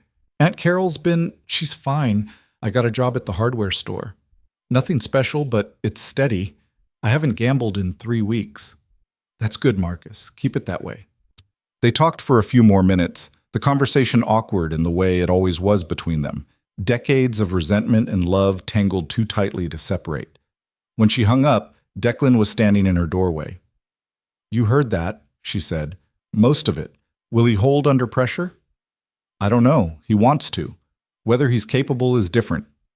If Conrad gets to him first before we can prep him properly, then we deal with it. We've dealt with worse." She stood. "Owen's probably awake. I should start breakfast." "Evelyn." Declan stopped her with a hand on her arm. Brief contact, then released. "You're good at this. Handling complications, staying calm. I'm grateful you're here. Stop thanking me. I'll stop when it stops being true." They went downstairs together, falling into the morning routine that was becoming muscle memory. Owen appeared right on schedule, his presence predictable even when everything else wasn't. And somewhere in the city, Conrad Vale was making plans, pulling strings, building his case against them. But in the kitchen of the Harlow mansion, Evelyn measured oatmeal while Declan counted blueberries, and Owen waited patiently for his breakfast, humming his small sound of contentment. For now, in this moment, they were winning. The notice arrived on a Tuesday morning, 6 weeks after Evelyn had first walked through the gates. Official letterhead, legal language, a date circled in red. December 15th, custody evaluation, court appointed, mandatory cooperation required. Declan read it standing in the foyer, his face carved from stone. When he finished, he handed it to Evelyn without a word. She scanned the document. Home visit scheduled. Interviews with both parents. Psychological evaluation of the child. Assessment of living conditions, stability, parental fitness. The language was clinical, detached, describing Owen like a problem to be solved rather than a person to be understood. 3 weeks, she said. That's not much time. It's exactly enough time for Conrad to have positioned everything in his favor. Declan's voice was flat, controlled. He'll have provided documentation, photos of the other brides leaving, financial records showing my business dealings, character witnesses ready to testify that I'm dangerous, unstable, unfit. Then we provide our own documentation, therapy reports showing Owen's progress, medical records proving he's healthy, well cared for, our own witnesses. Who? James? Who's been my employee for 20 years? The therapists I pay? You who's been here less than 2 months? He turned away, shoulders tight. Conrad's been building this case for 3 years. We have 6 weeks of you not running away. It's not enough. Then we make it enough. Declan laughed, sharp and bitter. How? How do we convince a court-appointed evaluator that our marriage is real when we sleep in separate rooms, barely touch, have no shared history beyond a business arrangement? We change that, starting now. He looked at her. You want to fabricate intimacy for strangers to witness? I want to do whatever's necessary to keep Owen safe. If that means fabricating intimacy, fine. If it means actually developing it, also fine. The end result is the same. We present as a stable, loving couple raising a child together. You make it sound simple. It's not simple. It's necessary. There's a difference. Evelyn set the notice on the hall table. We have 3 weeks. That's enough time to create the appearance of a real marriage.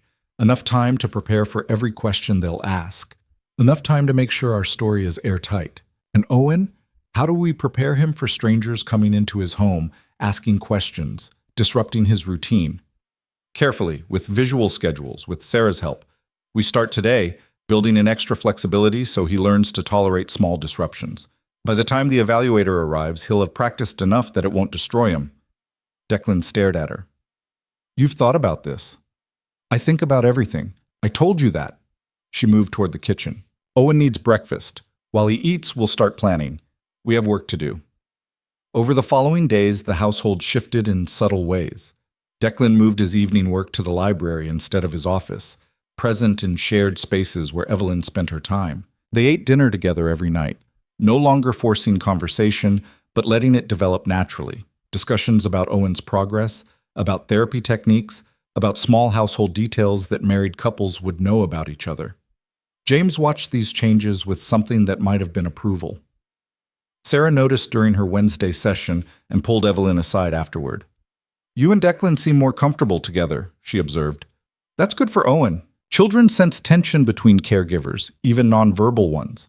The more united you present, the more secure he feels. We're working on it, Evelyn said, which was true enough. The real shift came on Thursday night, 8 days after the notice arrived. Evelyn woke at 2 a.m. to Owen screaming, not his usual distress, but raw terror, the kind that came from nightmares neurotypical children could articulate, and autistic ones could only express through sound. She reached his room the same moment Declan did, both of them in sleep clothes, both oriented entirely toward the small boy thrashing in his bed. Nightmare, Declan said shortly. He gets them sometimes. Can't tell us what he dreamed, can't be comforted the usual ways. Owen's screaming continued, his hands clutching his weighted blanket, his body rigid with fear. What usually works? Evelyn asked. Time, presence. Sometimes nothing works and we just wait it out. They sat on opposite sides of Owen's bed, not touching him. Touch would make it worse, just being present, steady, solid.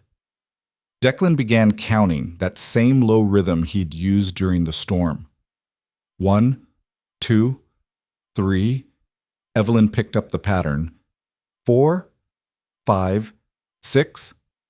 They counted together, alternating numbers, creating a rhythm that cut through the screaming. Slowly, incrementally, Owen's cries softened. His body began to relax. His hands loosened their grip. 27, 28, 29. At 40, Owen's breathing evened out. At 50, his eyes closed. At 60, he was asleep again, his small face still wet with tears he couldn't explain. Declan stood slowly, gesturing for Evelyn to follow him out. In the hallway, with Owen's door cracked open behind them, they stood in the dim light looking at each other. Thank you, Declan said quietly, for helping, for knowing to count instead of trying to comfort him. I was following your lead. You were following what worked. That's different. He ran a hand through his hair, exhaustion evident. This is what they don't see. The evaluators, Conrad, everyone who thinks Owen would be better off somewhere else. They don't see the 3 a.m. wake-ups the patient's required, the learning his language instead of forcing him to learn yours. They just see a nonverbal child and assume suffering. Then we make them see differently. How? Evelyn considered.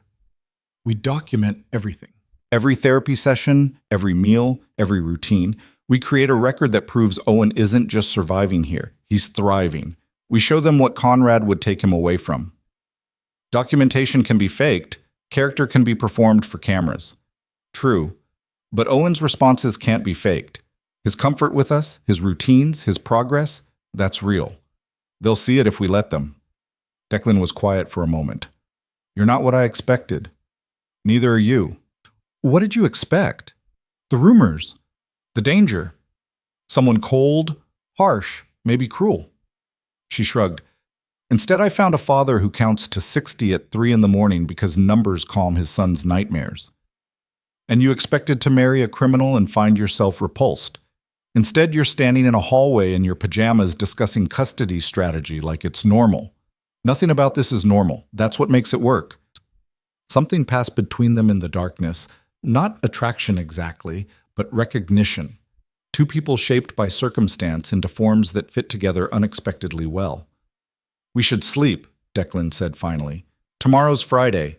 Sarah comes at 10. But neither of them moved immediately. They stood there, aware that something had shifted, unsure what to do with that awareness. Eventually, Evelyn went back to her room, but sleep took longer to find. She lay there thinking about Declan's hands counting numbers, about Owen's trust in their presence, about how 3 months ago she'd been alone in a different life entirely, and now she was part of something she couldn't quite name. The next morning, Sarah arrived with news. I have to submit a report for the custody evaluation, she explained, apologetic. The court requested documentation from all of Owen's care providers. I wanted you to know before I send it. What will it say? Declan asked, tension evident in his shoulders. The truth. That Owen has made significant progress under your care. That his home environment is structured, supportive, and tailored to his needs. That removing him from this household would be devastating to his development. Sarah paused. I'll also note the improvement since Evelyn arrived. The additional stability, the consistency. It's measurable in Owen's engagement levels. After Sarah left, Declan disappeared into his office. Evelyn found him an hour later, staring at his computer screen without seeing it. "What are you thinking?" she asked from the doorway. "That Sarah's report will help, but it won't be enough. Conrad will have his own experts, professionals who'll argue that Owen needs intensive institutional care, that home-based therapy is insufficient." His jaw tightened. "He'll make it sound like I'm neglecting Owen by not institutionalizing him, like keeping him here is selfish. It's the opposite of selfish. I know that. You know that. But courts don't always see it that way. They see a nonverbal autistic child and assume he needs more than a parent can provide." Evelyn moved into the office, closing the door behind her. "Then we show them what you provide.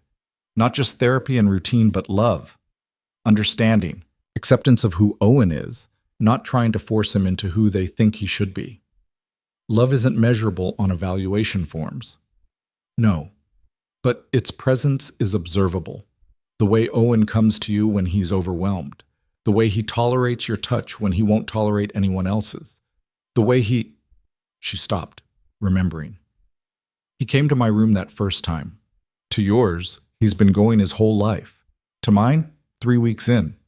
That's trust. That's evidence of a healthy attachment, a child who feels secure enough to seek proximity on his own terms." "You're right." Declan's voice was quiet. I'm afraid. Not of losing the custody fight, though that terrifies me. I'm afraid of what it will do to Owen if he's taken. If he's put in a facility with strangers who don't know him, don't understand him, don't care enough to learn his language. He'll think we abandoned him. He'll think—" His voice broke. Evelyn had never seen him this close to falling apart. She crossed to where he sat, did something she'd never done before, reached out and touched his shoulder. Firm pressure, the kind Owen liked, the kind that grounded instead of startled. Declan went still under her hand. "We're not going to lose," she said. "Conrad thinks he's already won because 7 other women ran. But I'm not them, and you're not the same man who let them run. We're different now, stronger, united. And Owen is thriving because of it. The evaluator will see that. The court will see that. We just have to hold steady." Declan's hand came up, covering hers on his shoulder. "Thank you for staying, for—" He stopped. "For being exactly who Owen needed, who I needed, though I didn't know it." The moment stretched, intimate in ways their arrangement hadn't prepared them for. Then Evelyn squeezed his shoulder once and stepped back, and they both pretended the moment hadn't happened. The days leading up to the evaluation were careful choreography. They practiced their story until it sounded natural, how they met through Lydia, how attraction had developed, how Declan's help with Marcus's debt had been generosity born from love, not transaction. They memorized details about each other. Declan's birthday, his favorite foods, his routines, Evelyn's past, her preferences, her reasons for leaving hospice work. They started sleeping in the same room. Not the same bed. That would have been too much, too fast, too false. But Declan moved a second bed into Evelyn's room, positioned against the opposite wall. Separate but shared space, what married couples might do when one partner had insomnia or different sleep needs. "If they ask, we say you snore," Evelyn suggested. "I don't snore." "They don't know that. We say you snore. I'm a light sleeper. Separate beds preserve our sanity and our marriage." It's reasonable, mundane, the kind of detail that sounds true because it's so unglamorous. The first night sharing a room was awkward. They moved around each other carefully, aware of proximity, of the performance that had become their lives. But by the third night, it felt almost natural. They'd talk quietly before sleeping, discussing Owen's day, the evaluation strategy, whatever thoughts neither wanted to carry alone. One night, Declan asked, "Do you regret this? Agreeing to my arrangement?" Evelyn was quiet, thinking. "No." "Do you regret asking me?" "No. Though I regret not being honest about what it would actually entail.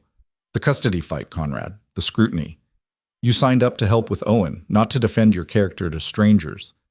I signed up for whatever came with Owen. This came with Owen. Therefore, I signed up for it. Your logic is very direct. It's the only kind I know." On December 14th, the day before the evaluation, they received another document. Conrad's custody petition, formal and filed, requesting full guardianship and institutional placement for Owen. The language was clinical, damning.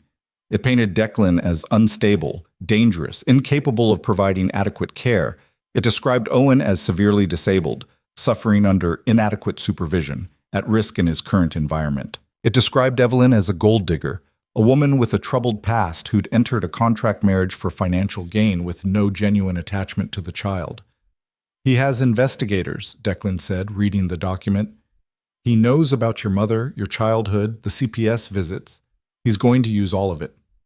Let him. None of it is shameful. Surviving a difficult childhood doesn't make me unfit. It makes me resilient. Evelyn took the petition from him. What's shameful is a man who wants to institutionalize his nephew for money. We make sure the evaluator understands that. That night, neither of them slept well. They lay in their separate beds in the shared room, both staring at ceilings, both thinking about what tomorrow would bring. Around midnight, Declan spoke into the darkness. If we lose, if Conrad gets custody, I want you to know you did everything you could, more than anyone else would have. Owen knows that in his way. I know it. We're not going to lose. But if we do, we won't. Stop catastrophizing and get some sleep. Tomorrow we show them exactly who we are, and we make them see that who we are is exactly what Owen needs. The evaluator arrived at 9 a.m. sharp. Dr. Patricia Morrison, mid-50s, efficient, with eyes that missed nothing. She carried a tablet and a folder thick with documentation, Conrad's evidence probably, already shaping her expectations. Declan answered the door with Evelyn beside him, her hand in his.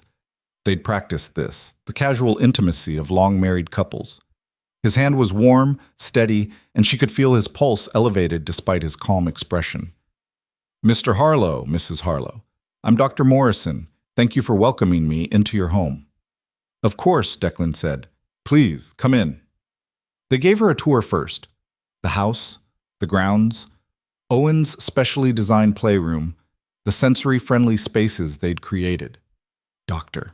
Morrison took notes, her expression neutral, impossible to read. Owen was with James in the kitchen, eating his mid-morning snack. When they entered, he didn't look up, focused entirely on his measured bites. Dr. Morrison observed from the doorway. That's Owen, Evelyn said quietly. He's in his routine right now. It's best not to interrupt. Does he interact with you at all? Dr. Morrison asked. Make eye contact? Respond to his name? On his terms, yes. Owen's communication is different, but it's there if you know how to look for it. As if responding to her voice, Owen's hand paused. He set down his spoon with deliberate care, climbed off his chair, and walked directly to Evelyn. He stood close, not touching, but within her space, and looked at the floor near her feet. Proximity. Trust. His version of greeting. Hello, Owen, Evelyn said softly. This is Dr. Morrison. She's visiting today. Everything's okay. Owen stood there for another moment, then walked back to his chair and resumed eating. Dr. Morrison was watching Evelyn. He came to you specifically. He does that sometimes, when he wants reassurance that his environment is still safe, still predictable. And he finds that reassurance in your presence. In both of ours, Declan added. Evelyn and I function as a unit for Owen, consistent, stable, always present. The formal interview happened in the library, Doctor. Morrison sat across from them, tablet open, questions prepared. How did you two meet? They told the practice story. Lydia Carver, shared conversations, connection over caregiving. It sounded natural because most of it was true, just recontextualized. And when did the relationship become romantic? Gradually, Evelyn said. We'd talked during my visits to Lydia. Found we had a lot in common. Both of us dealing with people who needed specialized care. Both of us understanding what it meant to be patient when the world demands speed. Eventually, Declan asked if I'd like to have coffee somewhere other than Lydia's living room. It developed from there. Mr. Harlow, you settled a significant debt for Mrs. Harlow's brother. Some might see that as purchasing a relationship rather than building one naturally. Declan's face remained calm. I helped Marcus because Evelyn was terrified for him, because the woman I loved was being destroyed watching her brother spiral, and I had the means to help. I would have done it regardless of whether Evelyn stayed with me. The debt and our relationship were separate matters. Yet she moved in shortly after. I moved in because we were already serious, Evelyn said. Because I'd met Owen, understood what Declan's life entailed, and wanted to be part of it. The debt being settled removed an obstacle, but it didn't create the relationship. Dr. Morrison made notes. Mrs. Harlow, you're aware that 7 women previously lived in this household in a similar capacity. I'm aware 7 women left. I don't know that their capacity was similar to mine. How is yours different? They were trying to fit into a life they didn't understand. I understood from the beginning what Owen needed, what this household required. I wasn't trying to change anything or anyone. I was trying to fit into what already existed and help make it work better. You have a difficult childhood, according to records. Mother with substance abuse issues, father who abandoned the family, multiple CPS interventions. Some might argue that background makes you unstable. Some might argue it makes me resilient. I survived circumstances that would have broken many people. I learned to be adaptable, resourceful, and patient. Those skills serve Owen well. Mr. Harlow, your business dealings are, to put it mildly, legally ambiguous. Are you concerned about exposing your son to that world? My business keeps us housed, fed, and able to afford the specialized care Owen needs. It's compartmentalized from my personal life. Owen has never been exposed to anything illegal, dangerous, or inappropriate. My professional reputation and my capabilities as a father are separate matters. The questions continued for 2 hours. They asked about finances, about daily routines, about how they handled Owen's meltdowns, about their marriage, their sleeping arrangements, their plans for the future. Evelyn answered honestly where she could, carefully where she had to. Beside her, Declan did the same, their stories aligning seamlessly because they'd practiced until the truth and the performance were indistinguishable. Finally, Dr. Morrison closed her tablet. I'd like to observe Owen for a while. His routines, his interactions with both of you. Would that be acceptable? Of course, Declan said. They spent the afternoon in Owen's playroom. Dr. Morrison sat in the corner, observing while Declan and Evelyn engaged in their usual routine with Owen. They didn't perform, didn't exaggerate. They just existed as they had for the past 6 weeks, patient, present, fluent in the language of a child who communicated without words. Owen built his patterns. He hummed. At one point, when Declan's phone buzzed with a call he couldn't ignore, Owen looked briefly distressed. Evelyn moved closer, not touching, just closer, and began counting quietly. Owen's distress faded. He returned to his blocks. When Declan came back 10 minutes later, Owen looked up briefly, acknowledgement, then returned to his pattern. He noticed you were gone, Dr. Morrison observed. He was relieved when you returned. He likes consistency, known people, familiar routines. Declan sat down at his usual distance from Owen. Change is difficult for him, but he's learning to tolerate it when the foundation is stable. And Mrs. Harlow is part of that foundation now. She is. Owen trusts her. That's significant. Trust doesn't come easily for him. At 3 o'clock, Marcus arrived for occupational therapy. Dr. Morrison observed that session too, watching Owen engage with the activities, noting his focus, his evident pleasure in the tactile work. Afterward, she interviewed Marcus briefly. You've been working with Owen for how long? 8 months? I've seen real progress, especially recently. His fine motor skills have improved significantly. His sensory tolerance is better. Whatever's happening at home, it's working. At 5 p.m., Dr. Morrison prepared to leave. I have everything I need for now. I'll be submitting my report to the court within 2 weeks. You'll receive a copy as well. And your initial impression? Declan asked, unable to help himself. Dr. Morrison's expression was unreadable. I'll reserve judgment until I've completed my full analysis. Thank you for your cooperation. They watched her drive away, then stood in the foyer in silence. Well? Evelyn asked finally. I don't know. She's professional, good at hiding her opinions. Declan's hand found hers, squeezing briefly. We did everything we could. We did everything right. That doesn't always matter in family court. That night, exhausted, they lay in their separate beds in their shared room. Neither spoke for a long time. Then Evelyn's voice cut through the darkness. Do you believe in anything? Any higher power? Any force that determines how things turn out? No, I believe in preparation, leverage, and controlling what you can control. Why? Because right now our fate is in someone else's hands, and I hate that. I want to do something, fix something, ensure the outcome. But there's nothing to do except wait. So we wait.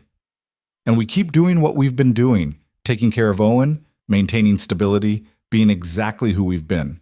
The evaluation is over. Now we trust that what they saw was enough. What if it wasn't? Declan was quiet for a long moment. Then we fight, appeal, file countermotions. Make Conrad's life as difficult as he's tried to make ours. We don't give up. We don't let him win. He threatened to institutionalize Owen. I know. Over my dead body. Mine too. They lay in the darkness, united in determination if nothing else, and eventually exhaustion pulled them both under. The next morning, everything felt different. The evaluation was done, the waiting had begun, and the careful performance they'd maintained could finally ease slightly. Except it didn't ease. They'd been performing so long that it had become real somewhere along the way. Declan still found Evelyn's hand without thinking. She still leaned slightly into his presence when they stood together. The touches that had been deliberate had become instinctive. One morning, a week after the evaluation, Evelyn woke to find Declan sitting on the edge of his bed, head in his hands. "Can't sleep?" she asked quietly. "Haven't slept. Thinking about all the ways this could go wrong." She got up, crossed to his bed, sat beside him, close but not touching. "Tell me." "Conrad has resources I don't. Legal connections, judges who owe him favors, character witnesses who will say whatever he pays them to say. Even with Dr. Morrison's report, even if it's favorable, he can appeal, drag this out for years. And every day it continues is another day Owen lives under the threat of being taken away. So what do we do? I don't know. That's the problem. For the first time in my adult life, I don't know how to fix something." Evelyn thought for a moment. "What does Conrad want?" "Owen's trust fund. Control. Power." "No. What does he actually want underneath all of that? What's his real motivation?" Declan looked at her. "Money. It's always money with him. He's leveraged himself into debt, made bad investments. Owen's trust fund would solve his financial problems. Then we solve them differently. We give him what he wants without giving him Owen. You want me to pay him off? I want you to make him an offer he'd be stupid to refuse. Access to capital, investment opportunities, whatever would stabilize his finances and make fighting for custody more trouble than it's worth.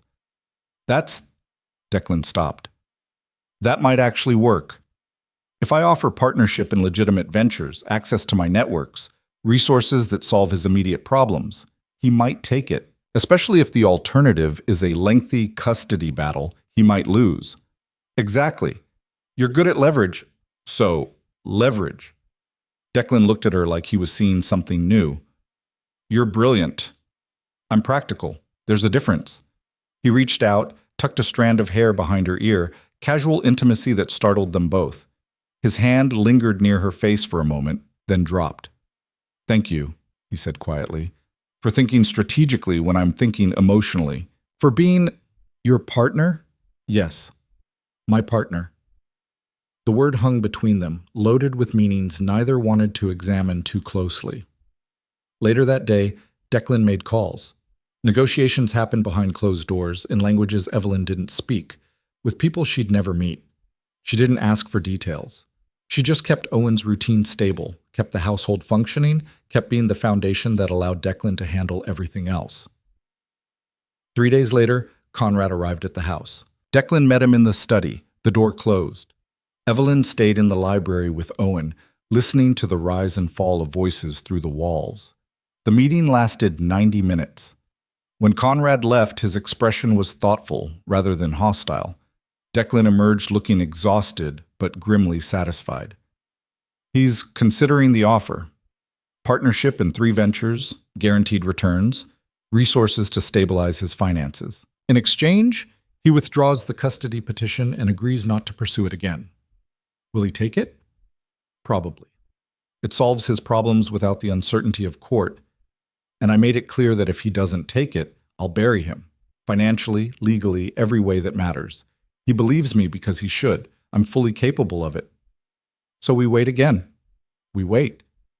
But this waiting felt different, less helpless, more like strategic patience. The answer came 4 days later. Conrad agreed to the terms. The custody petition was withdrawn. Owen would stay with Declan.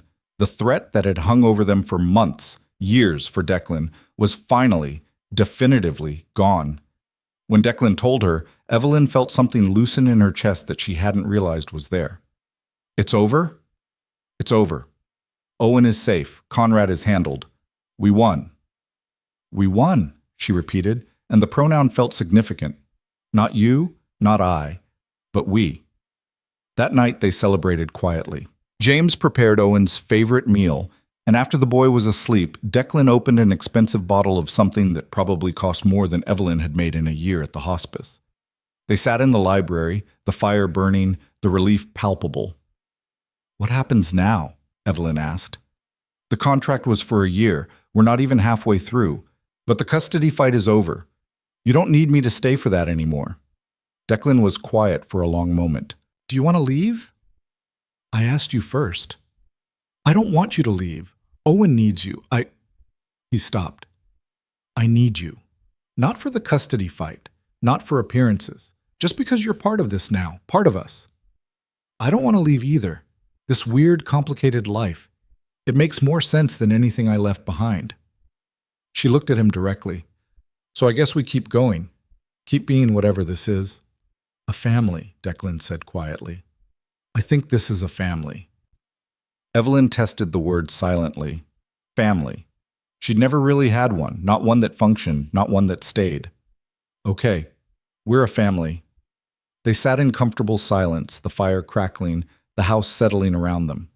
Somewhere upstairs, Owen slept safely in his room, dreaming whatever dreams he couldn't articulate. And for the first time in longer than either of them could remember, the future felt less like a threat and more like a possibility. Winter deepened into January, and the house settled into rhythms that no longer felt temporary. The custody fight was over, the threat neutralized, but Evelyn didn't pack her bags. The contract still had 6 months remaining, but neither of them mentioned it anymore. The expiration date had stopped mattering somewhere along the way. Owen turned 5 in late January. They didn't have a party. Crowds and noise would have destroyed him, but they celebrated in their own way. His favorite meal? Prepared exactly as he liked it. A new set of textured blocks that Sarah had recommended. Declan and Evelyn singing a quiet, off-key version of Happy Birthday, while Owen hummed along, his own contribution to the moment. He didn't blow out candles. Open flame disturbed him. He didn't open wrapped presents. The sound of tearing paper was intolerable. But he touched the new blocks with evident pleasure, arranging them immediately into patterns, and that was enough. 5 years old, Declan said that night, after Owen was asleep. They were in the library again, their default gathering place. 5 years of this. Sometimes I can't believe we've made it this far. You've made it this far, Evelyn corrected. I've only been here 4 months. 4 months that changed everything. He looked at her over his glass. You know that, right? Before you came, I was barely surviving. Now I'm living? Yes, living. Not just managing crisis after crisis, but actually building something sustainable, something that feels like a real life.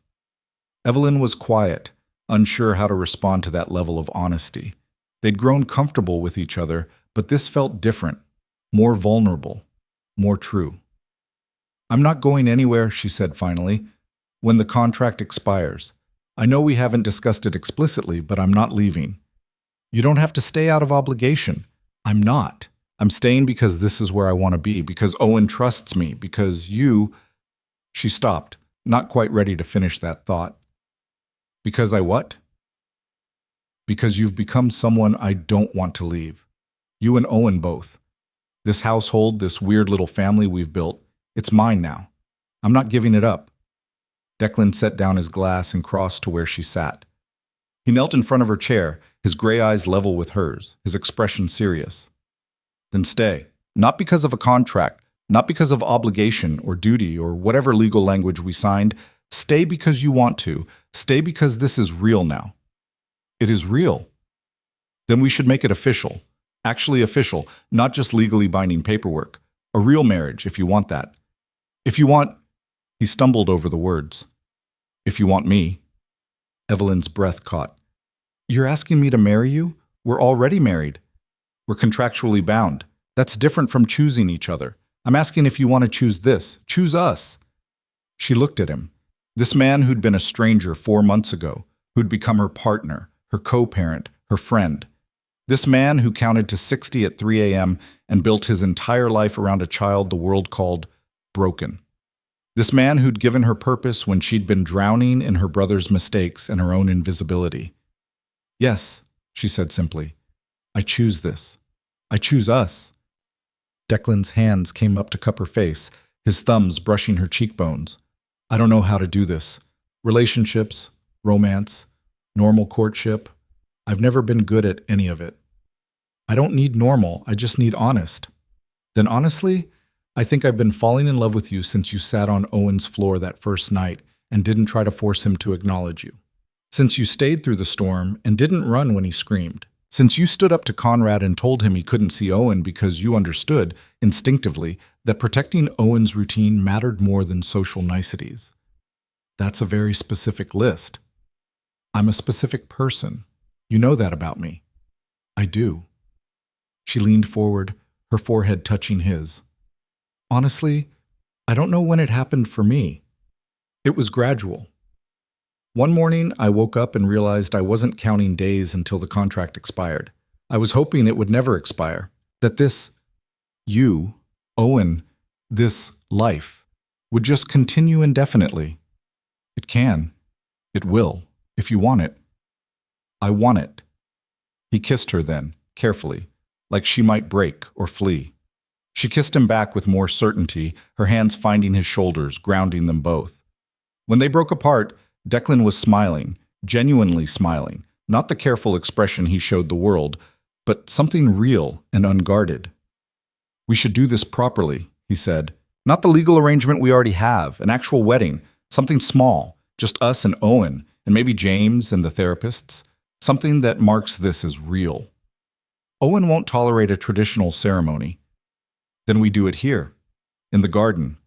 Quiet, brief, structured so he can participate in whatever way feels right to him. Make it about the three of us becoming official, becoming permanent. You've thought about this. I've thought about everything. You know that about me too. They planned it for early March, when the garden would be starting to wake from winter, but before the weather turned unpredictable. Simple ceremony, minimal guests, everything designed around Owen's needs and tolerances. Sarah helped them prepare Owen using visual schedules and social stories. Mama and Dada are having a special day, she explained, using the picture cards Owen understood. Everyone will wear nice clothes. We'll stand in the garden. It will be short and quiet. Then we'll have Owen's favorite lunch. Owen didn't respond verbally. He never did, but he looked at the pictures, touched them in sequence, his version of processing new information. The morning of the ceremony, March 15th, Declan's birthday, deliberately chosen, dawned clear and cold. Evelyn woke in the bed that had become hers in the room they now genuinely shared, Declan already awake in his own bed across the space. Nervous? He asked. Surprisingly, no. You? Terrified. But not about marrying you, about whether Owen can handle today without melting down. He'll handle it, and if he doesn't, we'll adapt. That's what we do. They dressed carefully. Evelyn in a simple dress that wouldn't overwhelm Owen with patterns or textures. Declan in dark slacks and a shirt without a tie. Formal, but not stiff. Owen in his favorite soft pants and a shirt they'd let him choose, tags already removed, seams positioned where they wouldn't bother him. The ceremony was at noon, in the garden where Owen sometimes did his outdoor routine. A small space cleared, chairs for the few guests, James, Sarah, Marcus the occupational therapist, and surprisingly Lydia Carver, wheeled out by a nurse, determined to witness what she'd inadvertently set in motion. The officiant was a woman Declan knew from his business dealings, someone discreet who asked no questions and kept no records beyond what was legally required. She kept it brief, her words simple and direct. Owen stood between them, his small hand in Evelyn's, not holding, but touching. Contact he'd initiated, connection on his terms. When the officiant asked if they took each other, Declan's voice was steady. I do, completely. Evelyn's was just as sure. I do. Always. They exchanged rings, simple bands, nothing flashy, nothing that drew unnecessary attention, symbols of what they'd already become to each other. You may kiss, the officiant said. Declan leaned in, kissed Evelyn softly, aware of Owen between them, aware that this moment was as much about the three of them as about the two of them. When he pulled back, Owen was looking up, not at them directly, but at the sky above them, at something that caught his attention. Birds, maybe, or clouds, or light patterns only he could perceive.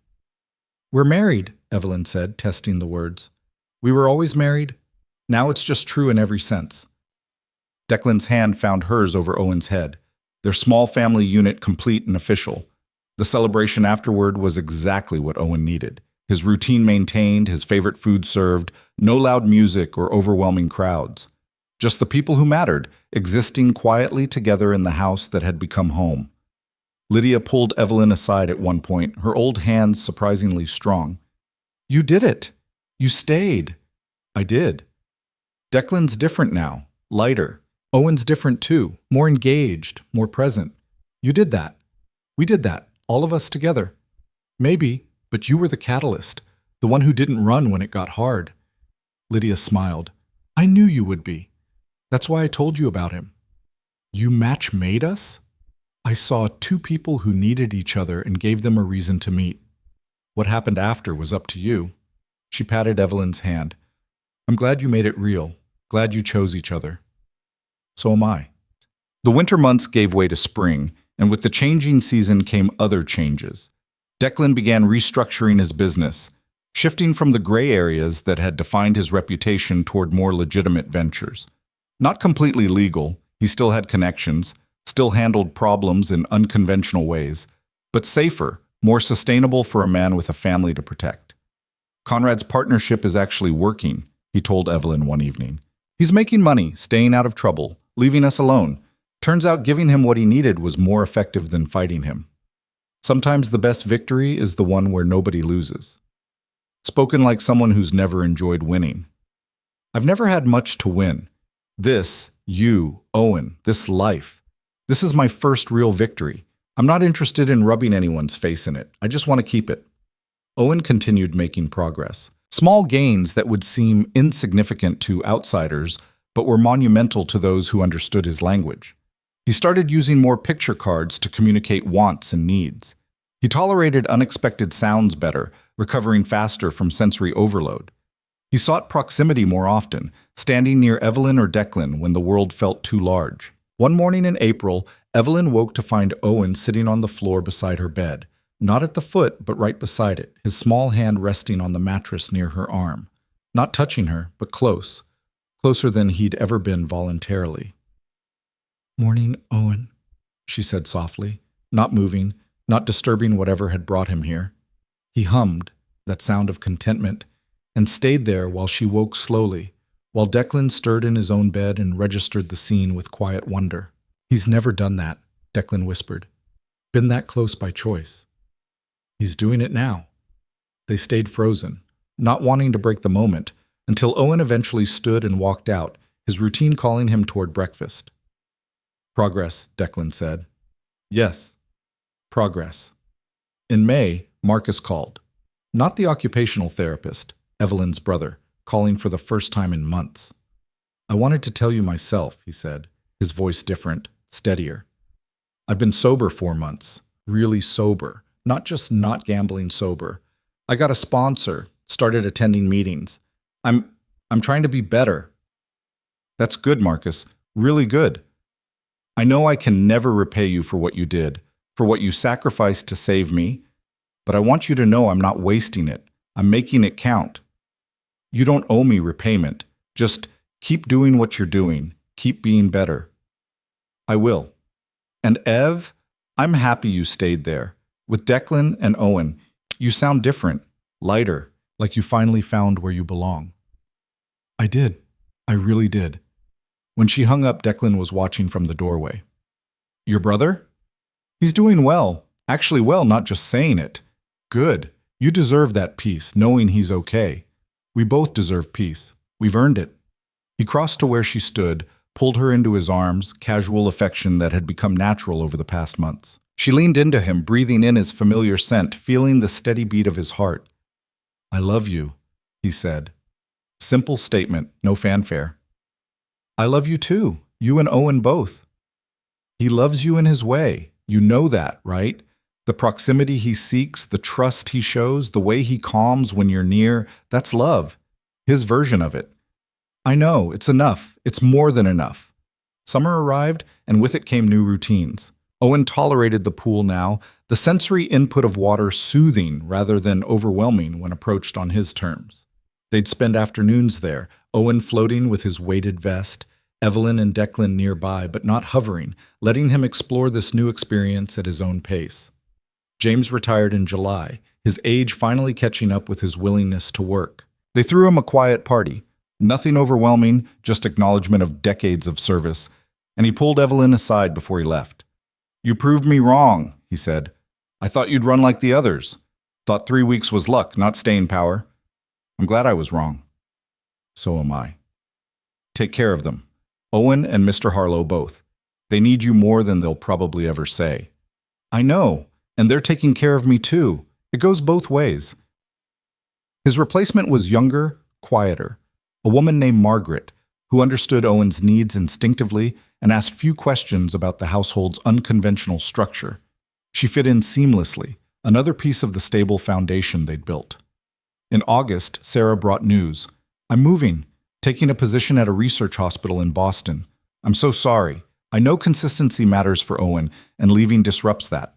"When?" Evelyn asked, already thinking through how to transition Owen to a new therapist. "End of September. I'll help find a replacement, someone who understands Owen's specific needs. I'll make the transition as smooth as possible."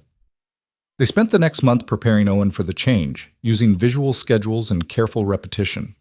Sarah introduced her replacement gradually, Dr. Michael Torres, younger but experienced, with a gentle manner that Owen seemed to tolerate. The final session with Sarah was in late September, 5 years almost to the day since Evelyn had first walked through the Harlow gates. Sarah hugged them both, Evelyn and Declan, and knelt at Owen's level without expecting eye contact. "You're a remarkable kid, Owen. Keep growing, keep learning, keep being exactly who you are.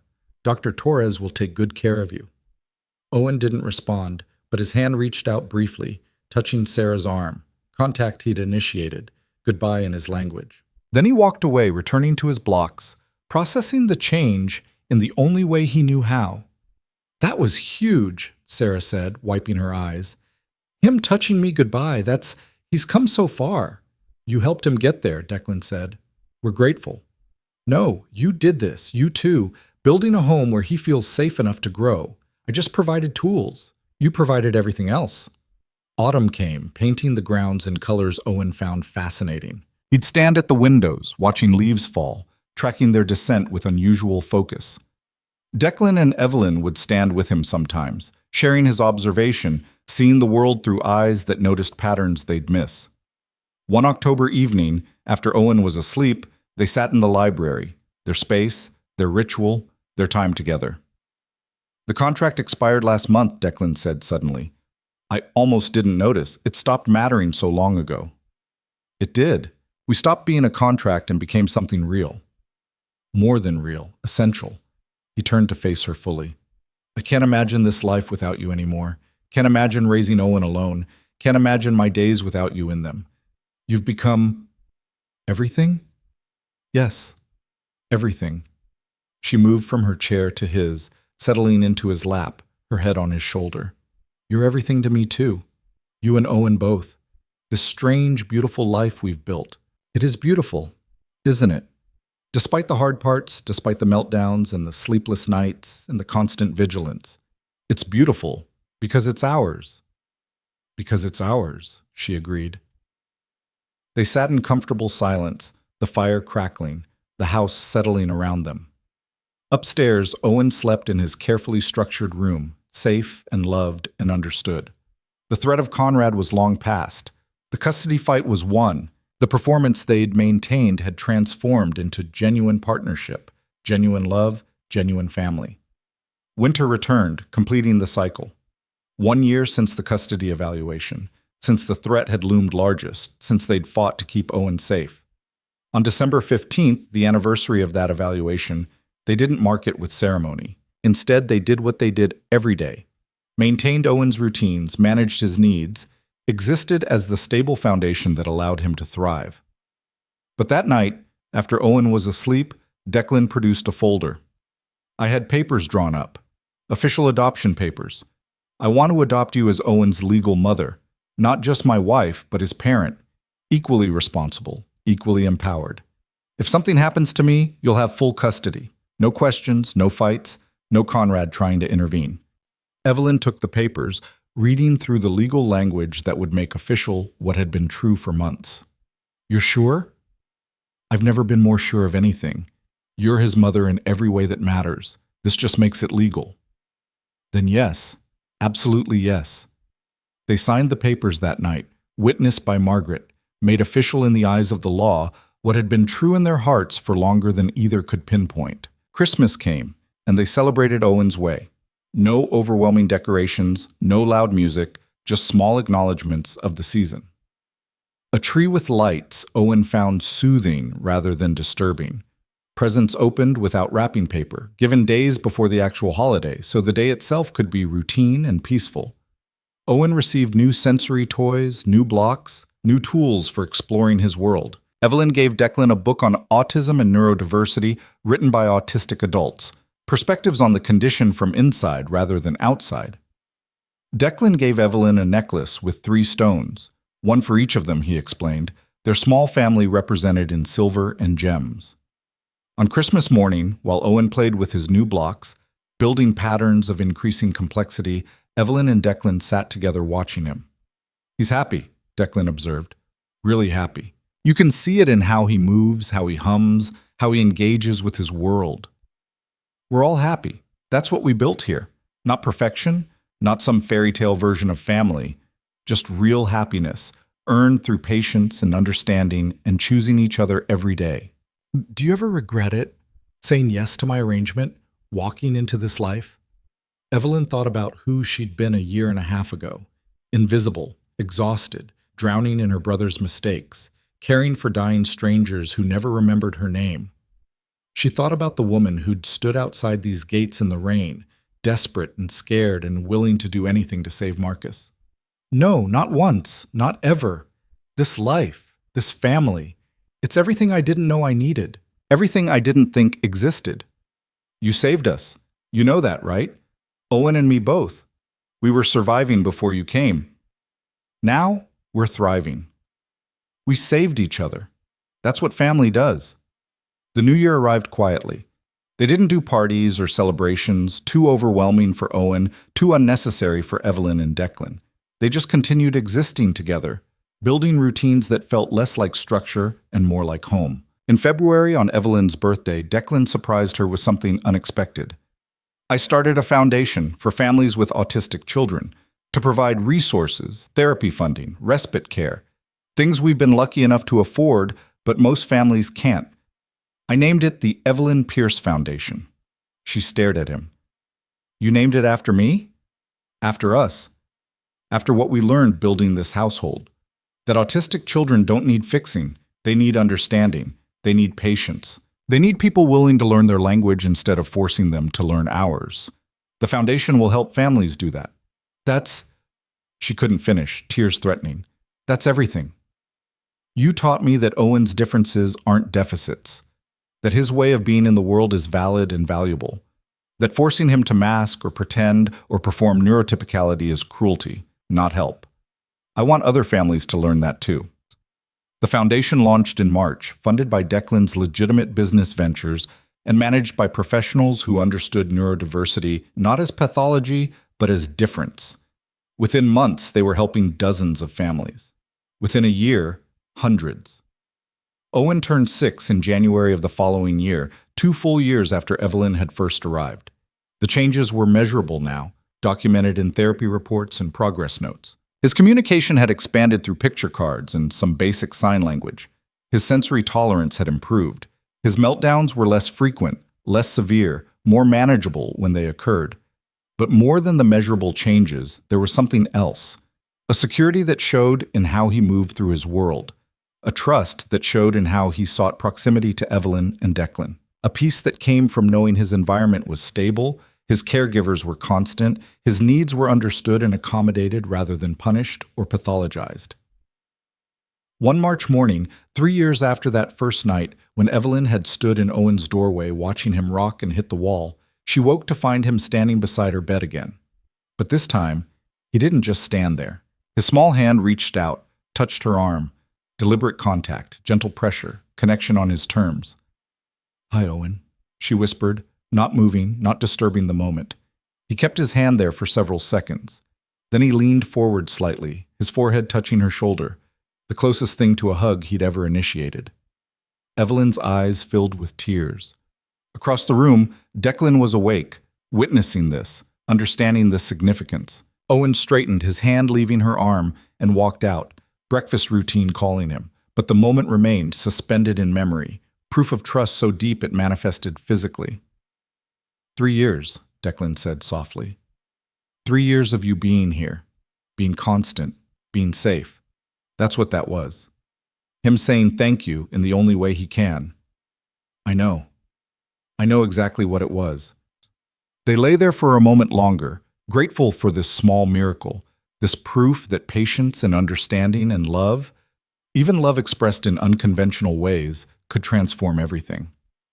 Later that spring, on a warm afternoon when the garden was blooming and the world felt gentler than usual, they held a small ceremony. Not a wedding, they'd already done that.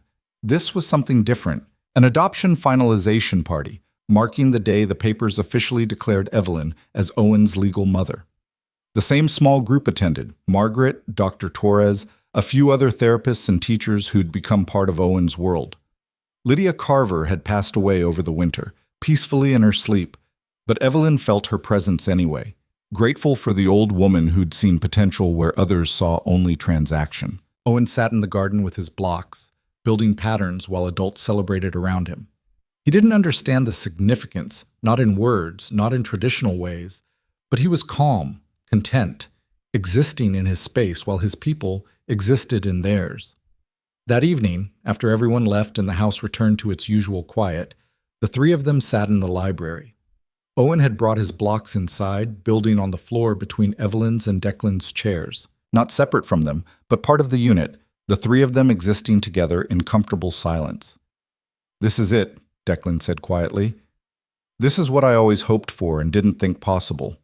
Not traditional family, not typical happiness, but this: peace, stability, love expressed in ways that work for us rather than for some external standard." "It's perfect," Evelyn said. "In its own imperfect way, it's absolutely perfect." Owen hummed his contentment sound, and the blocks clicked together in patterns only he understood. And outside the windows, the world continued in its chaotic way. While inside the Harlow mansion, inside this household built on patience and understanding and the courage to remain, everything was exactly as it should be. Years would pass. Owen would grow, would change in some ways, and remain consistent in others. He'd never be neurotypical, never fit the world's definition of normal, and that would be okay. More than okay. He'd be himself, understood and accepted, raising in a household that spoke his language instead of demanding he learn theirs. Evelyn and Declan would grow too, would change, would face new challenges as Owen aged and needed different support. But they'd face it together, as they'd faced everything, with patience, with partnership, with the knowledge that they'd chosen each other, not despite the difficulty, but because of it. Because they'd both been looking for exactly this kind of hard work, this kind of meaningful struggle. The foundation would expand, helping more families, spreading the message that autistic children weren't broken and didn't need fixing. That accommodation wasn't weakness. That meeting people where they were, instead of demanding they come to you, wasn't just compassionate, it was right. The mansion on the hill would transform from a place of rumors and fear into something else entirely. Not traditional, not typical, but real. A home built by three people who'd all been invisible in different ways. A man the city called dangerous. A woman who'd spent years caring for people who forgot her. A boy who existed in a world most people couldn't perceive. Finding each other and building something that worked precisely because none of them fit anywhere else. 7 brides had run from this life. The 8th stayed, not because she was braver or stronger or better, but because she'd understood something the others hadn't, that the greatest privilege wasn't comfort or ease or conventional happiness. It was being necessary to someone, being understood by someone, being chosen by someone day after day, in all the small ways that mattered. Owen would never say, "I love you," in words, but he'd say it in proximity, in trust, in small hands touching shoulders and foreheads, leaning briefly against arms. He'd say it in humming while Evelyn and Declan existed in his space. He'd say it in coming to them when the world was too much, trusting they'd understand what he couldn't articulate. And that would be enough. More than enough. It would be everything. On quiet evenings, when Owen was asleep and the house was still, Evelyn and Declan would sit together in the library, their space, their ritual, and count their blessings in the currency they'd learned to value. Not traditional milestones or conventional achievements, but the small victories that meant everything. A day without meltdowns. A new skill mastered. A moment of connection in Owen's terms. On Owen's timeline, in Owen's language. They'd pour their drinks and sit in comfortable silence. And sometimes Declan would reach for Evelyn's hand and she'd take it, and they'd exist there together, two people who'd been lost in different ways, finding home in each other and in the child who'd brought them together.